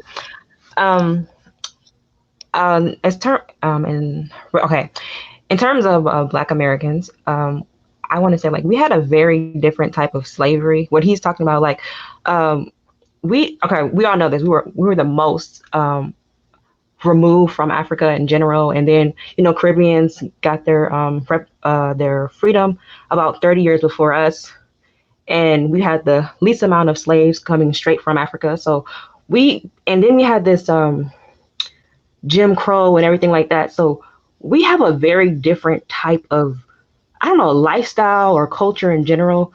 So I think we're constantly criticized about not being African enough, when we know that why we aren't. It's kind of silly to keep like criticizing someone for not being African enough, when we know we didn't have a slavery like Brazil, where they were allowed to congregate and dance and do and practice candomblé and all of that. So of course, there are negative things about Black Americans, because we're in America, we have the most spotlight. So of course, they're going to try to put us in the most negative light. But if, in a sense, if Nigerians started getting that same kind of spotlight, they can basically become depicted in a negative light also, because even Jamaica, a lot of their music has become more hypersexualized and talking about the poon poon and all that stuff like that. It's no matter who, it's not necessarily about us being innately negative or innately broken. If anyone gets that kind of spotlight under the kind of conditions we live in, they're still going to be depicted in a negative light. Like, if let's say Nigeria gets all this spotlight, or Nigerian Americans get all this spotlight, and Afrobeats becomes mainstream, they'll be hypersexualized, and they'll be. That's my point. That's why I'm telling Nigeria. In fact, I had this argument. I had this debate with a Nigerian friend of mine. So okay, you got to stop rolling around. Get off the bed. Okay, I'll sit in the chair. Okay, I'm sorry. Okay. It doesn't seem that loud. I have earphones on too, so that's weird. Plastic in all its glory. Sorry. I was having this debate with my Nigerian friend. So there are a lot of Nigerian Afrobeat artists who are signing with American. Burna Boy. I told her, I said, look, I'm gonna tell you what's gonna happen. It's gonna be all hypersexualized, white women in the videos. Not even that. Don't be surprised in 10 years if you have the Vanilla Ice version of Afrobeats. And There was once a that who was- happens, it's a wrap. But again, it's just black people think that everything, I guess, Bob's water is colder, oh, let me get on tastes that. better than uh, the water in Africa or in Nigeria, to be specific. Well, And that's what you're seeing now. So they're Prince, now bringing in Nigerians to participate in this well, buffoonery. well, And Prince, I'm not Nigerian, but I am going to say two things. One, I'm going to defend Nigerians, and two, I'm going to just point out a fact. The defense of Nigerians. Not Afrobeats is popping right now and is becoming so popular primarily because of Nigerians. One thing Nigerians do a very good job of, and they do it better than probably anybody else within the black race as a whole, is self-support. They do, like, if it Well, we've wasn't, never been separated. I disagree with that, Lil Major. But go ahead. I disagree. But go ahead. Go I mean, ahead. I'm saying the I'm gonna tell numbers. you why. I think they support each other in a general sense in America. And I mean, I'm not on the ground in Nigeria. I went to Nigeria for the first time recently, but in Nigeria is beautiful, by the way, Dennis. You're right. And there's a lot of money to be made there, by the way. A lot of money to be made out in Nigeria, just a ton. After I had that conversation with your man, I think you remember that conversation. I went like 2 weeks later. There's money to be made out there, but that's another topic. Nigerians, at least statistically, they do a better job in terms of forming a global network and all of that stuff. But here's the deal. Kay, I'm gonna make a comment on some of the stuff you said. About how bad slavery was and how terrible it was. You know what? I say we were the most removed from Africa. No, I'm saying that makes us very different. Like, we can't compare us to Jamaicans. You But can't. Kay, Jamaican had a more African influence. That even African Kay, cuisine, even the lifestyle in general, it's more similar. Like, they had a video of Bob Marley's granddaughter but in Ghana, and she was talking about how similar that was. People criticize Black Americans as if we lived that same kind of lifestyle when we did. That's why we're so different from other Black people in the entire world. We're very different. I understand that, but Kay, try to be where we want to be special. It's just that is what it is. yeah, Kay, I get all that, and all that's true. But we're at war. No one gives a fuck about how bad slavery was for you. It's not about that. It's not about pity or anything. I'm saying you can't look at things in that sense. It's illogical to even look at someone like, oh, why guys aren't African enough? Like, hello, like I'm not saying Black people Americans aren't African enough or not. I'm saying that okay. So the African. I didn't say that. Okay, but real quick now, Lou. But Kay, now, okay, not African enough. But how do you feel when a certain somebody says that we're more Irish than we are African? Okay, obviously we're not. Did she actually say that? Yes. Let me pull it up. She said she had British. Okay, I think the whole premise of I think ADOS has gotten disrailed into kind of negative. No. It should have, because I think even Dinus himself, like, people are very hard on Black Americans. Like, they're very, they constantly critique us, and like I think people even go around and say we have no culture. I'm like, what do you mean? Because can I ask you a question? We're very visible. We're very visible. I get that, Kay, but if you were a Black person from anywhere else in the world, and you know the values that you have in your home, and you have another Black woman that your daughter or your son is listening to, like, say, Megan Thee Stallion, talking about hot girl summer and showing a teenage girl and sexuality and fucking multiple dudes. Okay, that's Megan Thee Stallion. Every Black American woman is not Megan Thee Stallion. But that's but you are allowing that to represent you. And by extension, I don't agree with her, and I speak against that kind of rap. And rap has come a long way from MC Lyte and Queen Latifah, obviously. You're saying we're speaking against it, but the problem is they're making a lot of money. Are we speaking against it in any meaningful way? A lot of people who are in the spotlight now, like Nicki Minaj and Cardi B, they're not even Black American. They're not foundational Black American, whatever. Nicki Minaj was born in Trinidad, or she's a Trini descent, and Cardi B is half Trini and half Dominican, and she's barely even Black herself. Right. But a lot of people who are in the spotlight now are like Kodak Black is Haitian, and who is that? And a lot of people are like the children of immigrants. That, right? Like, he can't go to Haiti or he'll be killed. He said it on national TV. Like, that's how we deal with people who make us look bad. How do you deal with people who make you look bad? Well, I wouldn't suggest killing nobody. I wouldn't suggest killing nobody, but That's I how we speak get against. down, though. We're not going to allow you to make our community look bad, right? Okay, a lot of people have spoken against You're these more than willing, rappers. but you're more than willing to have somebody like, a Megan Thee Stallion, amongst others, by the way. And I'm not going to make a long list of these people. I think you know who they are, who are going to represent you and make you look like whores and idiots and criminals. And so, and by extension, unfortunately, for the rest of the Black world, you are representing all of us. So everywhere we go, Well, that's right? not our. Those are small numbers of celebrities who represent us, and it's like we can't help that. To an extent, we can talk against it, but about it, right? That's the thing. There, you could say there were celebrities, and I understand the desire to not take responsibility for these things, and I get it.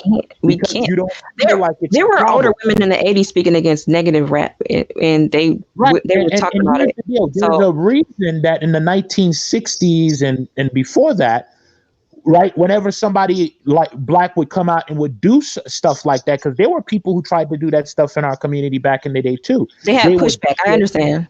Those were by the youth, though, by the youth. Right. And so now what I'm saying is, now since the 60s, it's become an everything goes type of situation. And I've explained why that is. Because at the end of the day, who's leading the community? You are, right? Black women are leading the community. The liberal media is anything that white people don't want. It's not going to be allowed. Anything white people don't want in society, there's not going to exist. Like, you don't hear the most respectable Black people on TV anymore because they want Black people to look ignorant.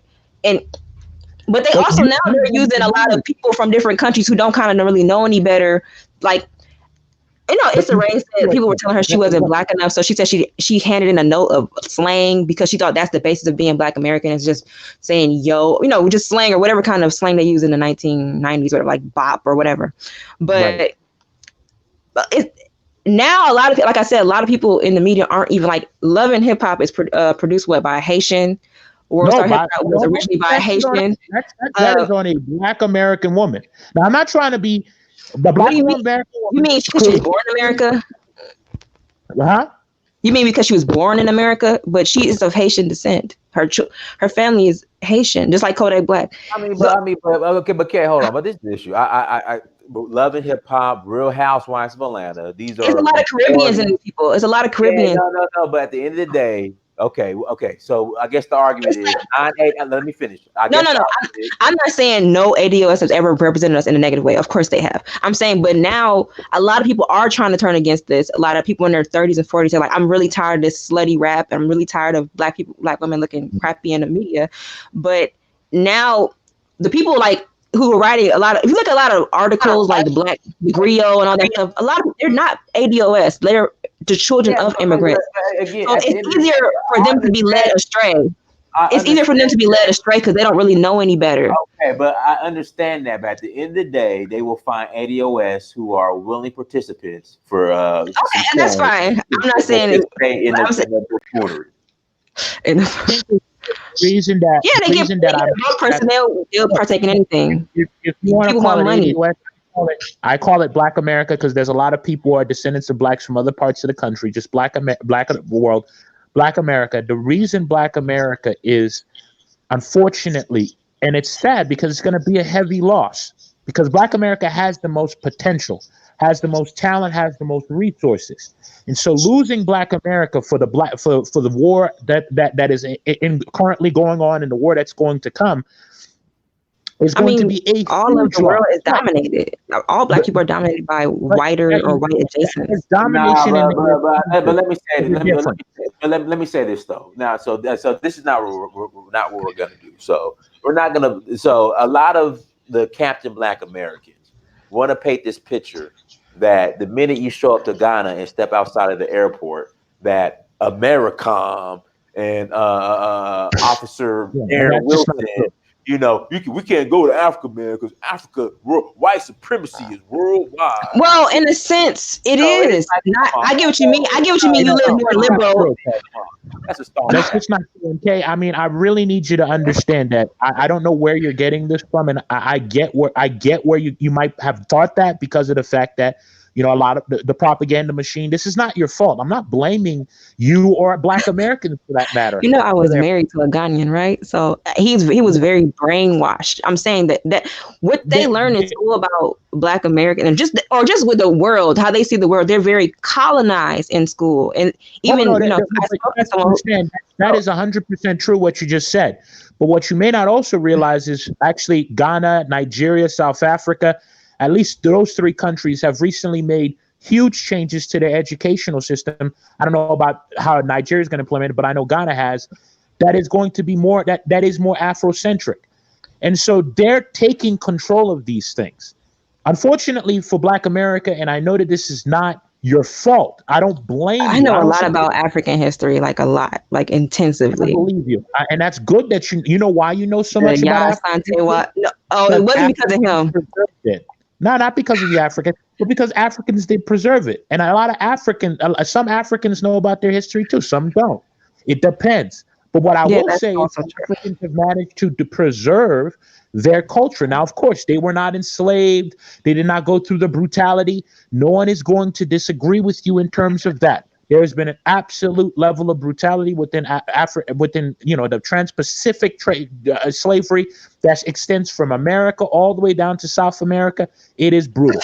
What I am saying to you is this: that is not an excuse for what Black America has allowed itself to become now.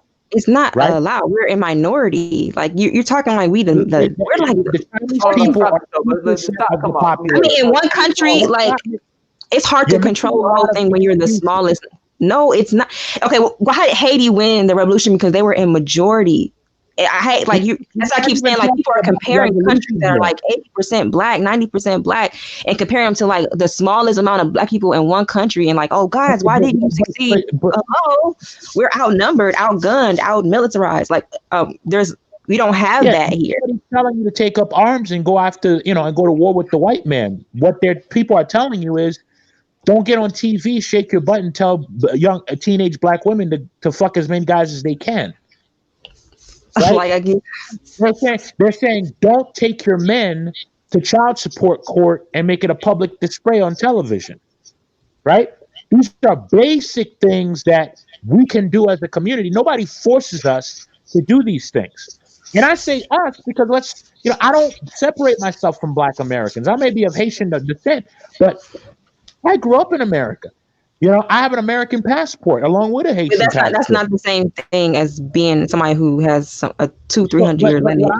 Because you grew up in your parents' household with their culture and their mentality. Right. And so then we have to start asking, then maybe you ought to, maybe if you're really going to say that, which I believe that's, I'm not. I guess if you don't want to count me as Black American, if I was Black American, that is different. And you don't think you grew up with eating your own. Hold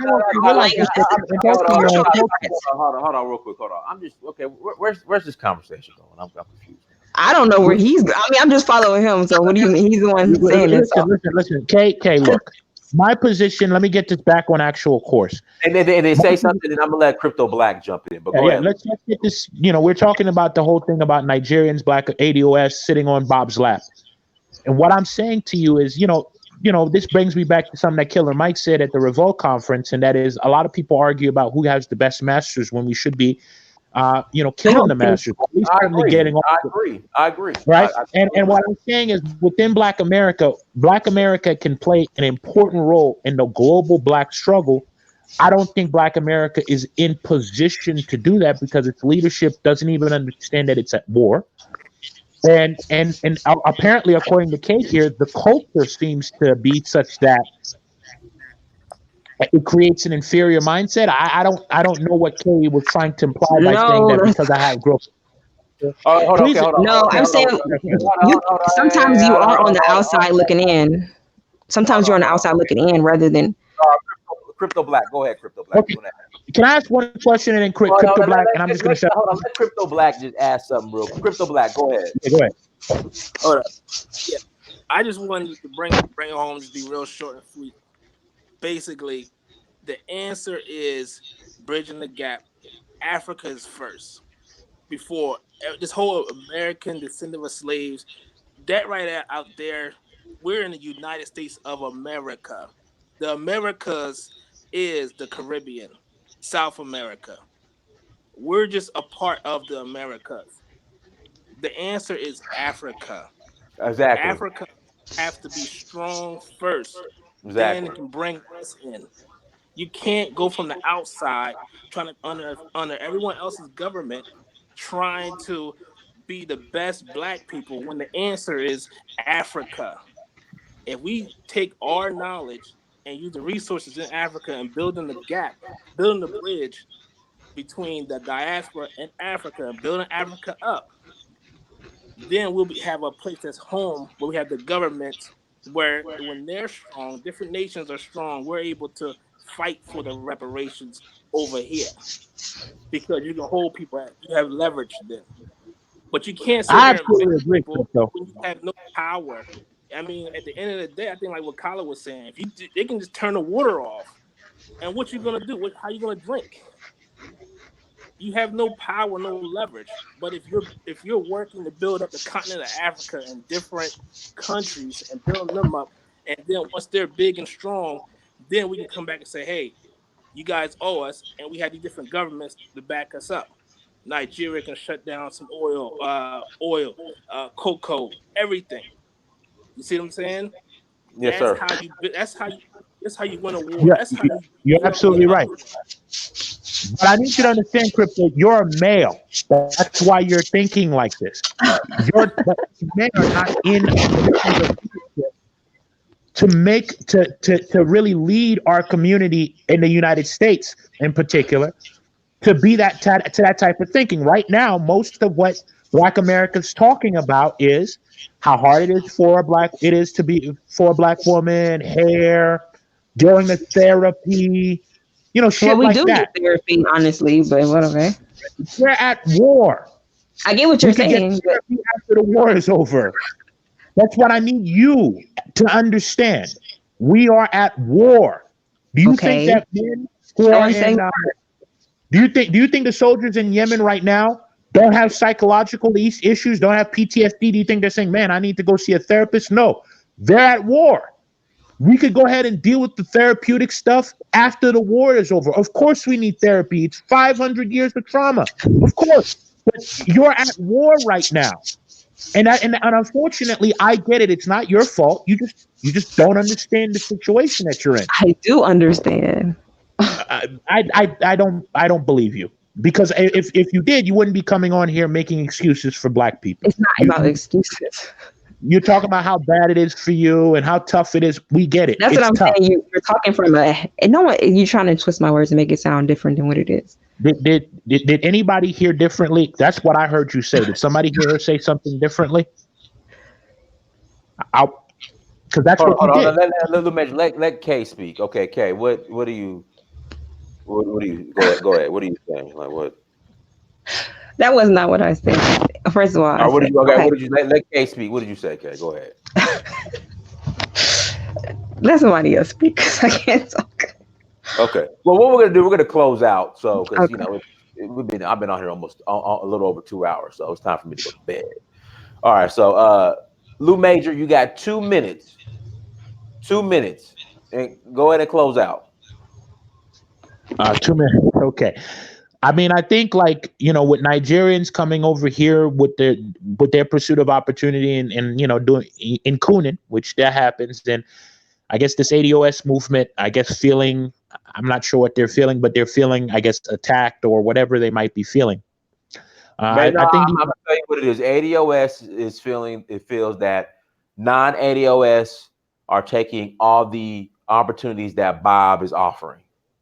They right, want and they want hey, all of Bob's opportunities yeah, to this go. reminds me of something that No, no, they want all of Bob's opportunities to go to ADOS because of the lineage and the bones have been buried here right, in America. So Bob uh, needs to yeah, focus on ADOS and Yeah. not ODA, not Of course. not And ADOS. Piola Lumumba actually spoke about this, and he said that what's in there's a lot of Africans, and South Africans in particular have some of the same issues that Black Americans have, and that is that you're worried about capturing all the crumbs that are underneath the dinner table, when you should be thinking about how the fuck do I get on the table and eat.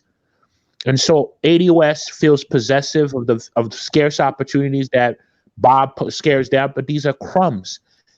And unfortunately, the reason that that's happening is that, there's just a lot of people need to understand. I think that us as a community, at least in America, really do not understand what is happening to you, how you're under attack. Like I said, I don't understand. I can't.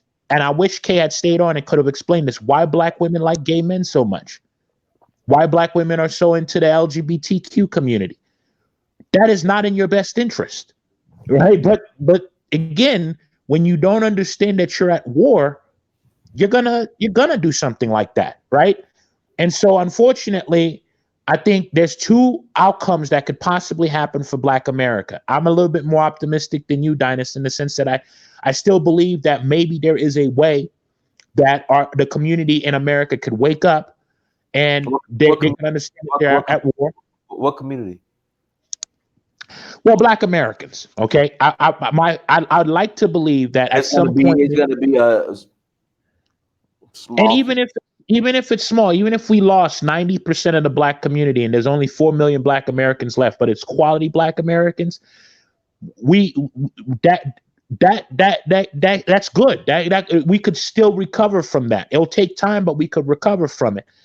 Because if we don't do that, what will happen is Black America will just be lost. It'll get gobbled up by white society, and they'll steal everything that Black Americans ever made, and they'll be written out of history like the Native Americans were.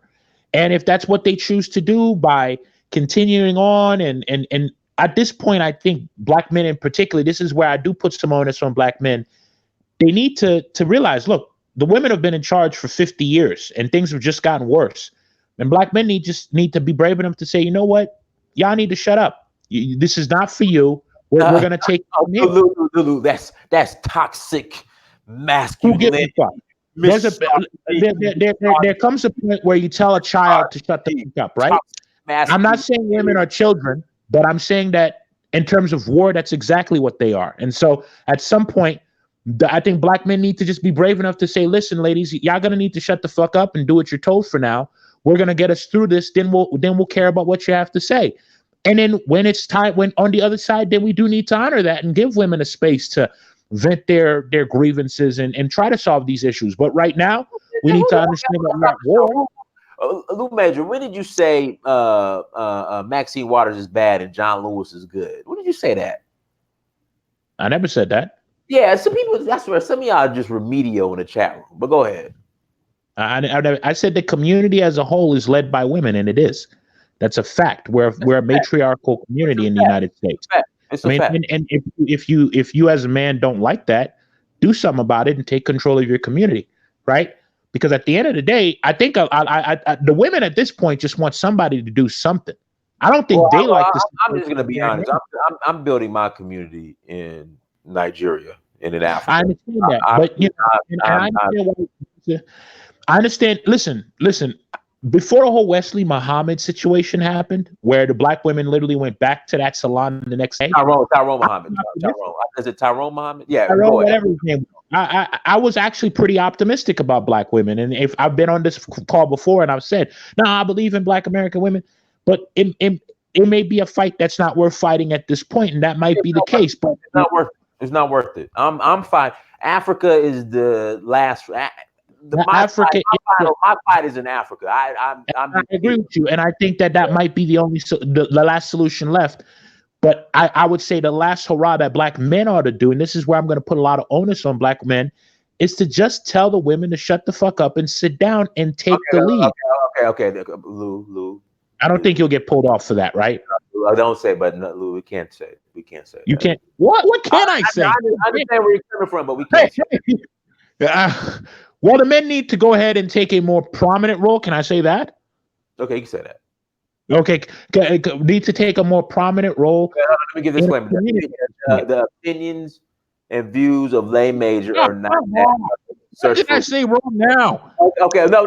Okay, prominent role. Okay, like, listen, man. I didn't know it was. Is it? I didn't know it was free I'm, speech. Was, I want to be safe. But we understand. I think black men need to take a prominent role, and I think black women may resist, but I think black women, at the end of the day, deep down inside, they would like that to happen. They don't. I don't think they like the position that they're in neither. And imagine it. It is tough for them. I mean, let's be sensitive a little bit and realize that, dude. If you're a black woman, half of the men don't have jobs. Right? Like they don't have jobs. It's bad. You know what I'm saying? So I do get where they're coming from and some of their pain. I just think that their pain is just not relevant right now because we're at war. But their pain does need to be addressed at some point. And I do think that the black men that are out there, we need to take a prominent position and understand that we are a society that's under attack. We're at war. We need to take defensive measures. We can't be offensive because we're not in a position to be that way, but we do need to be defensive in nature and taking control of our education, being mindful of what we let our kids watch, and doing those types of things and taking control of our homes and our communities. And in the meantime, yeah, I think probably building up the homeland might be the best in our best interest, and not might isn't. I'm building in a homeland, bro. Listen, in Atlanta, bro, literally, you have adult men walking around, and let me no homo pants to the point where you could see ass and just penis, no homo, in public, and it's just like, come on, man. I mean, like, bruh, Yeah. like all Yeah, over the place. I mean, that's and they'll have a $200 or $300 Gucci belt on or Louis belt on, pants sagging. You can see the entire briefs, everything, and it's just like, come on, bro. Like, I mean, bro, I'm done. Like, I'm building in Africa. I'm done. I'm done. I'm done. I'm done. Yeah, I'm done. I mean that's obviously bad, and I understand how discouraging it is. Look, man, it is discouraging, and that's why you saw me get so angry the last time, because it makes you mad. But at the same time, that's 40 million of us in the United States, and you don't want it to be a total loss situation, because there was, I mean, because you have to actually think about the implications of what would happen if Black America does officially fall. That's 500 years of struggle for nothing. And I'm gonna say this, Lupe. Listen. So, and it is by choice. I'm gonna tell you why. So back in I forgot what year in the 1800s, we had the opportunity to all go to Liberia and build for ourselves. We chose not to. So it's it's by choice. Do you understand what's going to happen when these white people can officially get free reign access to our women? It's already happening right now, to an extent. But when they really get real free range access, like where we're not competition, because right now, black women deal with white men not really out of actual attraction, for economic purposes, because ultimately, it's all resources. But when we're no longer there as competition, and they're going to humiliate our women. Like black women think it's bad for them now. They have no idea what's going to happen when white women have free access to them to do whatever they want. Like, because I can tell you, I mean, I'm in Africa and I see when white men come to Africa and what they do to these African women. I was on the plane with a Swiss guy who was married to this African woman, and I was going there for some business, going on the plane with him because I was headed somewhere for business. And he was talking and he was gloating about how, he has this African woman that he's married to, and she's kind of like his slave, and how he's going here to go do this. And like, when they have free access to our women, it's not going to be a pretty situation, right? I some of the most racist white men I've ever met in my life marry black women. Of course. And and so I'm trying, like, black women, because they're children in terms of war, they have no idea what's in store for them if they continue bashing their men. They have no clue. They just don't know. It's not they're stupid. They just don't know. And when if they actually officially really fully conquer Black America, which they're going to do if this continues, reality for Black women is going to be terrible. Okay? And so it's gonna be like what it is every single time white men ever conquer a race of people. They absolutely pillage the women, I right? mean, Lou Major, there's a play that I'm done. I have checked out. Okay, I'm building in Nigeria. I'm building in Africa. Period. I've checked out. But Don't there's you a care about what listen. happened to the women here? Like, doesn't that bother you a little bit? Listen, Lou Major, listen. There is a play on Broadway that women are ranting and raving over, ranting over some, called Slave Play. Mm. Have you heard about this? I've heard about it, but don't know much about it. I just heard about it. There's scenes. Tell me more. Listen, so there's scenes in the play of Black women who are slaves who are twerking in front of their white slave masters. Wow. And then you got people who, oh, this is an awesome play. Awesome play. Listen, we have to understand our women, the Black women in America, they are psychologically damaged as people. They are. And they have. Let's not just men too. Yeah, the entire community. They have been psychologically primed. They have been primed to be pillaged. Black men have maintained resistance, but most of our warriors are in jail. Because a lot of people see these thugs, these Pookies and Ray Rays, as bad people, and they are bad people. But what we also need to remember is that that's our warrior class. I disagree, bro. Dude, those guys aren't afraid to die. They're not afraid to kill. Level male. No. See, this is the thing. They are willing to die and kill over Jordans. Yeah, street they don't own any property on. Neighborhood they don't own any businesses on. That's what they. You reprogram those men. That is a fearsome army. Okay, that is just a psychological conditioning issue. You have a high testosterone warrior packed in an environment with no direction. That's what that is. Okay, you can't. There are warriors that are made, but most warriors are born. They come out that way. They are not people. It's not a normal person who does UFC. These are guys who get hit and get mad. They're different types of people. Those are warriors. We have a huge warrior class. Unfortunately, our warriors are in jail. That's the reality. And so what's left is these kind of neutered, I call them Steve Harvey types. They're what I don't know what they're less of they're a lower version of a male, but they're willing to conform. They're not going to fight anybody, and so to give free range access, and are willing to give free range access. But once they really have us out of the way, dude, they're not going to be kind to our women.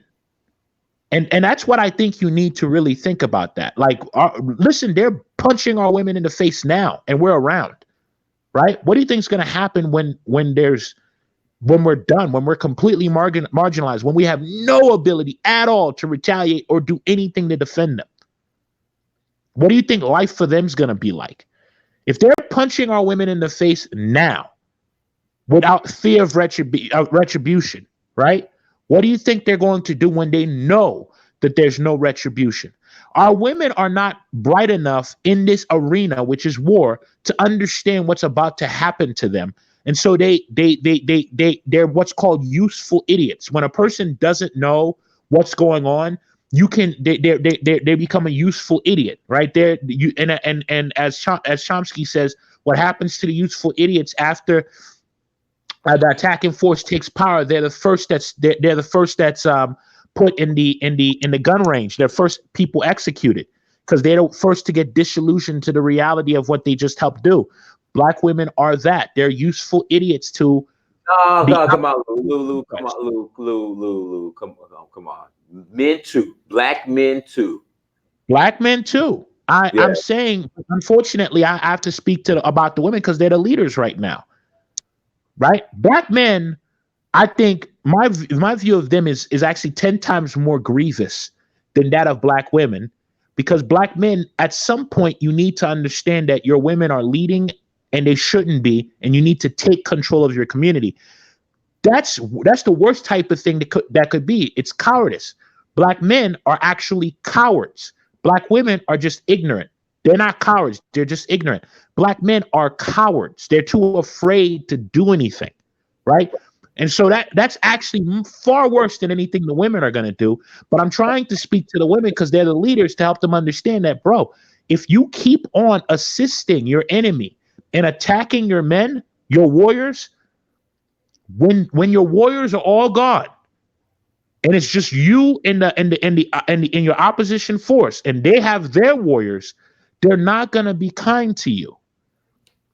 There are a lot of black women. You can see them on YouTube. We'll get on YouTube and showing how great their life is with their white husbands, right? And they're pushing this, and they think that it's a good thing. That's a good thing, and I get why they're doing it, because they feel like their men aren't checking for them, and they got all their emotional shit. But what they need to understand is their men is the only thing that stands in the way of it getting to a point where black women are raped in the street, in public, in front of everybody, and no one does nothing. And this stuff has, by the way, happened. There was a case in New York about 10 years ago where a black woman was, I believe, gang raped in Times Square. People literally saw it happening, heard her screaming, and they just kept walking, and nobody called the police. If it wasn't 10 years ago, it was 20 years ago. It might have been in the 80s. All right. And the guys who did that, they went to jail. Of course, they went to jail. But what do you think will happen imagine a society where that happens to you and no one goes to jail? We're on our way to that. And I know there's some black women who's going to say, well, that already happens. No, you have no idea how bad it could get for you. Right. And so what I say, when you say, man, I check out, man, I'm done. I get the frustration, but does it not kind of irk you a little bit or hurt you in your stomach, the fate that awaits the black women that are going to be left behind when men like you and other men and everybody else just kind of abandons the black community and says, you're really on your own now. Fuck this. I'm going to the homeland. How do you deal with the reality of what's going to happen to them when they really are alone? Black women feel like they're alone, but that's just not true. They don't understand what being alone actually means. And doesn't it?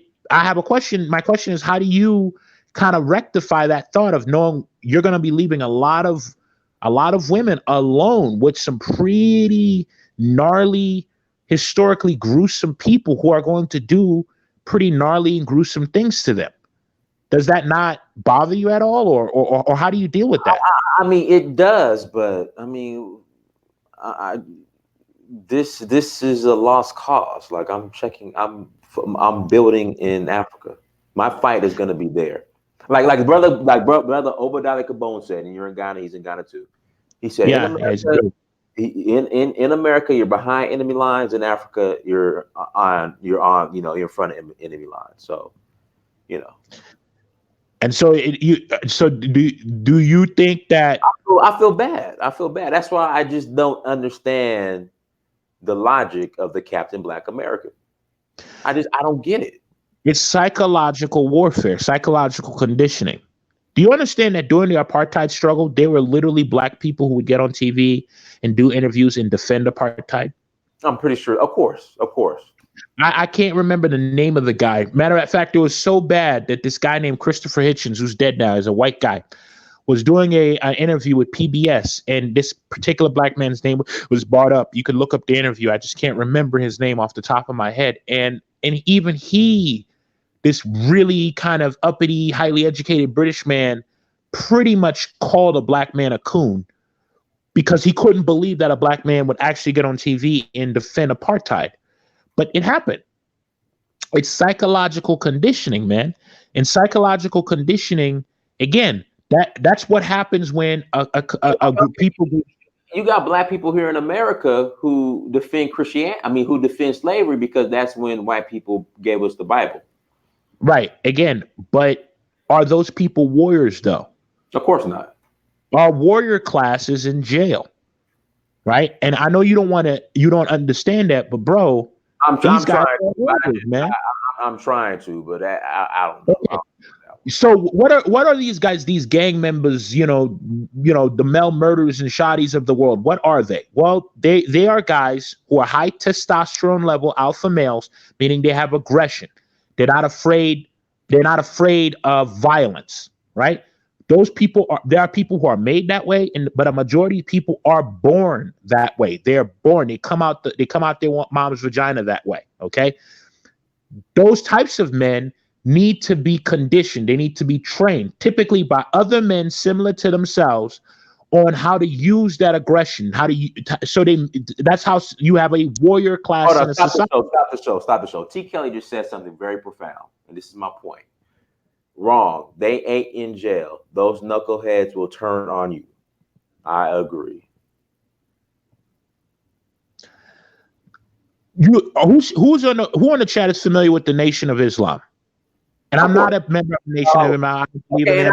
Okay, so bam, Nation of Islam. There we go. So 70% of their membership are felons. When those guys went into prison, they were those knuckleheads. They get taken by the Nation of Islam, reprogrammed, and now the Nation of Islam, like if we're gonna keep it real, they're not to be fucked with. Do you know how many times white supremacists have gone to their mosque to try to intimidate the Nation of Islam, and things just have not worked out well for them? That's why white supremacists do not fuck with the Nation of Islam. They'll fuck with regular churches, but they will not fuck with the Nation of Islam because there's a whole bunch of fully trained, programmed warriors in there. So I think the Nation of Islam proves that our warrior class can be trained, can be disciplined, can be programmed, and put to good use. Those are our warriors. They may have all types of problems, but they're high testosterone, highly aggressive, violent men. And every society needs those people, right? The difference between our warrior class and a white man's warrior class is their warrior class doesn't go to jail. They join the military, or they become UFC fighters, or something to that effect. Our warrior class either becomes a football player or a gang member. That's the difference. We're not developing and refining our warriors. And at the end of the day, we need those warriors to defend our people, to defend our women, right? Our women have all types of problems. They're incompetent. They have all types of issues. Okay, we got it. We can't. Incompetent means not knowing, not stupid. Stupid means you don't know. Incompetent means you have the inability to learn. Our women are not stupid. The men are too, and probably worse. Some that I see. Again, I've made it very clear that my judgment of the men is far more egregious than that mine of the women. I believe the men are actual cowards. Our women are just don't know what's happening. It's not their fault. They're being psychologically traumatized, and that's what leads to them doing the things that they do. They don't know what else to do. That's not their fault. Our men are just being cowards. And the reason our men are cowards is the men who would not be cowards, our warriors, are in jail. And I know that there's a lot of people want to say, well, those guys will turn on you too. Well, please remember, if that's the case, why haven't they turned on the Nation of Islam? The Nation of Islam is filled with those men. They killed Malcolm X. Malcolm X turned on the nation. Now, I don't believe in the nation. We want to. We have to be. I hear what you're coming from. I hear where you're coming from. Okay, go ahead. Right. Now, here's the deal. I want to make this clear. I'm not a fan of the Nation of Islam. I'm not saying the Nation of Islam is the way to go. I'm simply saying the nation proves a model works. What they prove is you can go into those prisons and you could refine and you can retrain and reprogram those warriors. And that's something that our community needs to do. Now, do I think the nation is a corrupt organization? I think there's a lot of corruption in that organization. But what I am saying is they have proven that we can refine our warrior class. Now, the way they deal with betrayal is how they dealt with Malcolm X. They felt like Malcolm X. Yeah, but Malcolm not deserve what No, he happened. didn't. No, he didn't. And again, I'm just explaining to you what they did. I'm not saying that they did is right. Again, I'm not a Muslim. I'm not involved with the nation, nor will I ever be involved with the nation. I'm simply saying that they are proving something to us. That those knuckleheads that we call and those bangers and those kids that are running around shooting each other, I'm saying that they have proven that they could take those same kids, reprogram them, and make them productive soldiers. Because here's the deal. Um, if there was ever a time of defense, a need for actual defense, right? It's going to probably be mostly of those nation people who are going to be our line of defense because they're the only people who have well-trained warriors, right? So like, and they're relatively small relative to our opposition. And so what I'm saying to you is we need to start looking at the situation as a situation of war and start understanding that those Pookies and Ray Rays that we hate so much, that cause so much trouble, are an asset. And the men need to stop being cowards and needs to seize control of the community from who's controlling it right now. All right. And so that's all I'm saying. What I'm saying to us is our community makes a lot of excuses for our condition. And I'm saying though the excuses makes us. And I agree with that. And then the whole blaming white supremacy for everything Pookie and Ray Ray's doing, I disagree with that. I'm not blaming. I'm blaming lack of education and lack of fathers in the home for what Pookie and Ray Ray's doing. Right? I believe that Pookie and Ray Ray probably didn't grow up without a dad, and he listens to Rick Ross, who tells him he was to go out there and bang on those streets and all that other stuff, and he's influenced by that. That's what I think is the problem with Pookie and Ray Ray. And I'm saying to you that the nation has proven that there's a model. And so I believe that maybe one thing that might be beneficial is maybe we ought to be figuring out what is it that the nation is doing to reprogram these men and turn them into productive warriors rather than knuckleheads. Because some of the guys that are in the Nation of Islam, bro, man, those guys were some gangster ass dudes before they went to prison, got connected with the nation. And now these guys are suits and bow ties. And you know what I'm saying? But if it came down to it, we'll put you down. But our suits and bow ties and peaceful as can be and law abiding. So we got to figure out what the hell those guys are doing. And we maybe apply that to the rest of our warrior class and not have them being wasted in jail and leaving us to be led by these cowardice, neutered men and these confused women. Because, bro, that's our situation, man, right? When Steve Harvey is like a major prominent figure for Black women all across America, and Steve Harvey right now has his wife not wearing her wedding ring, right? Like, that is not good, man. That's just not good. I mean, the guy can't control his own home, but he's telling Black women what to look for in a man. That's not good, right? That's not good, right? And so that's my position. And if we could stop making so many excuses and start figuring out how to solve this, maybe the community in the United States will be saved. If we don't do that.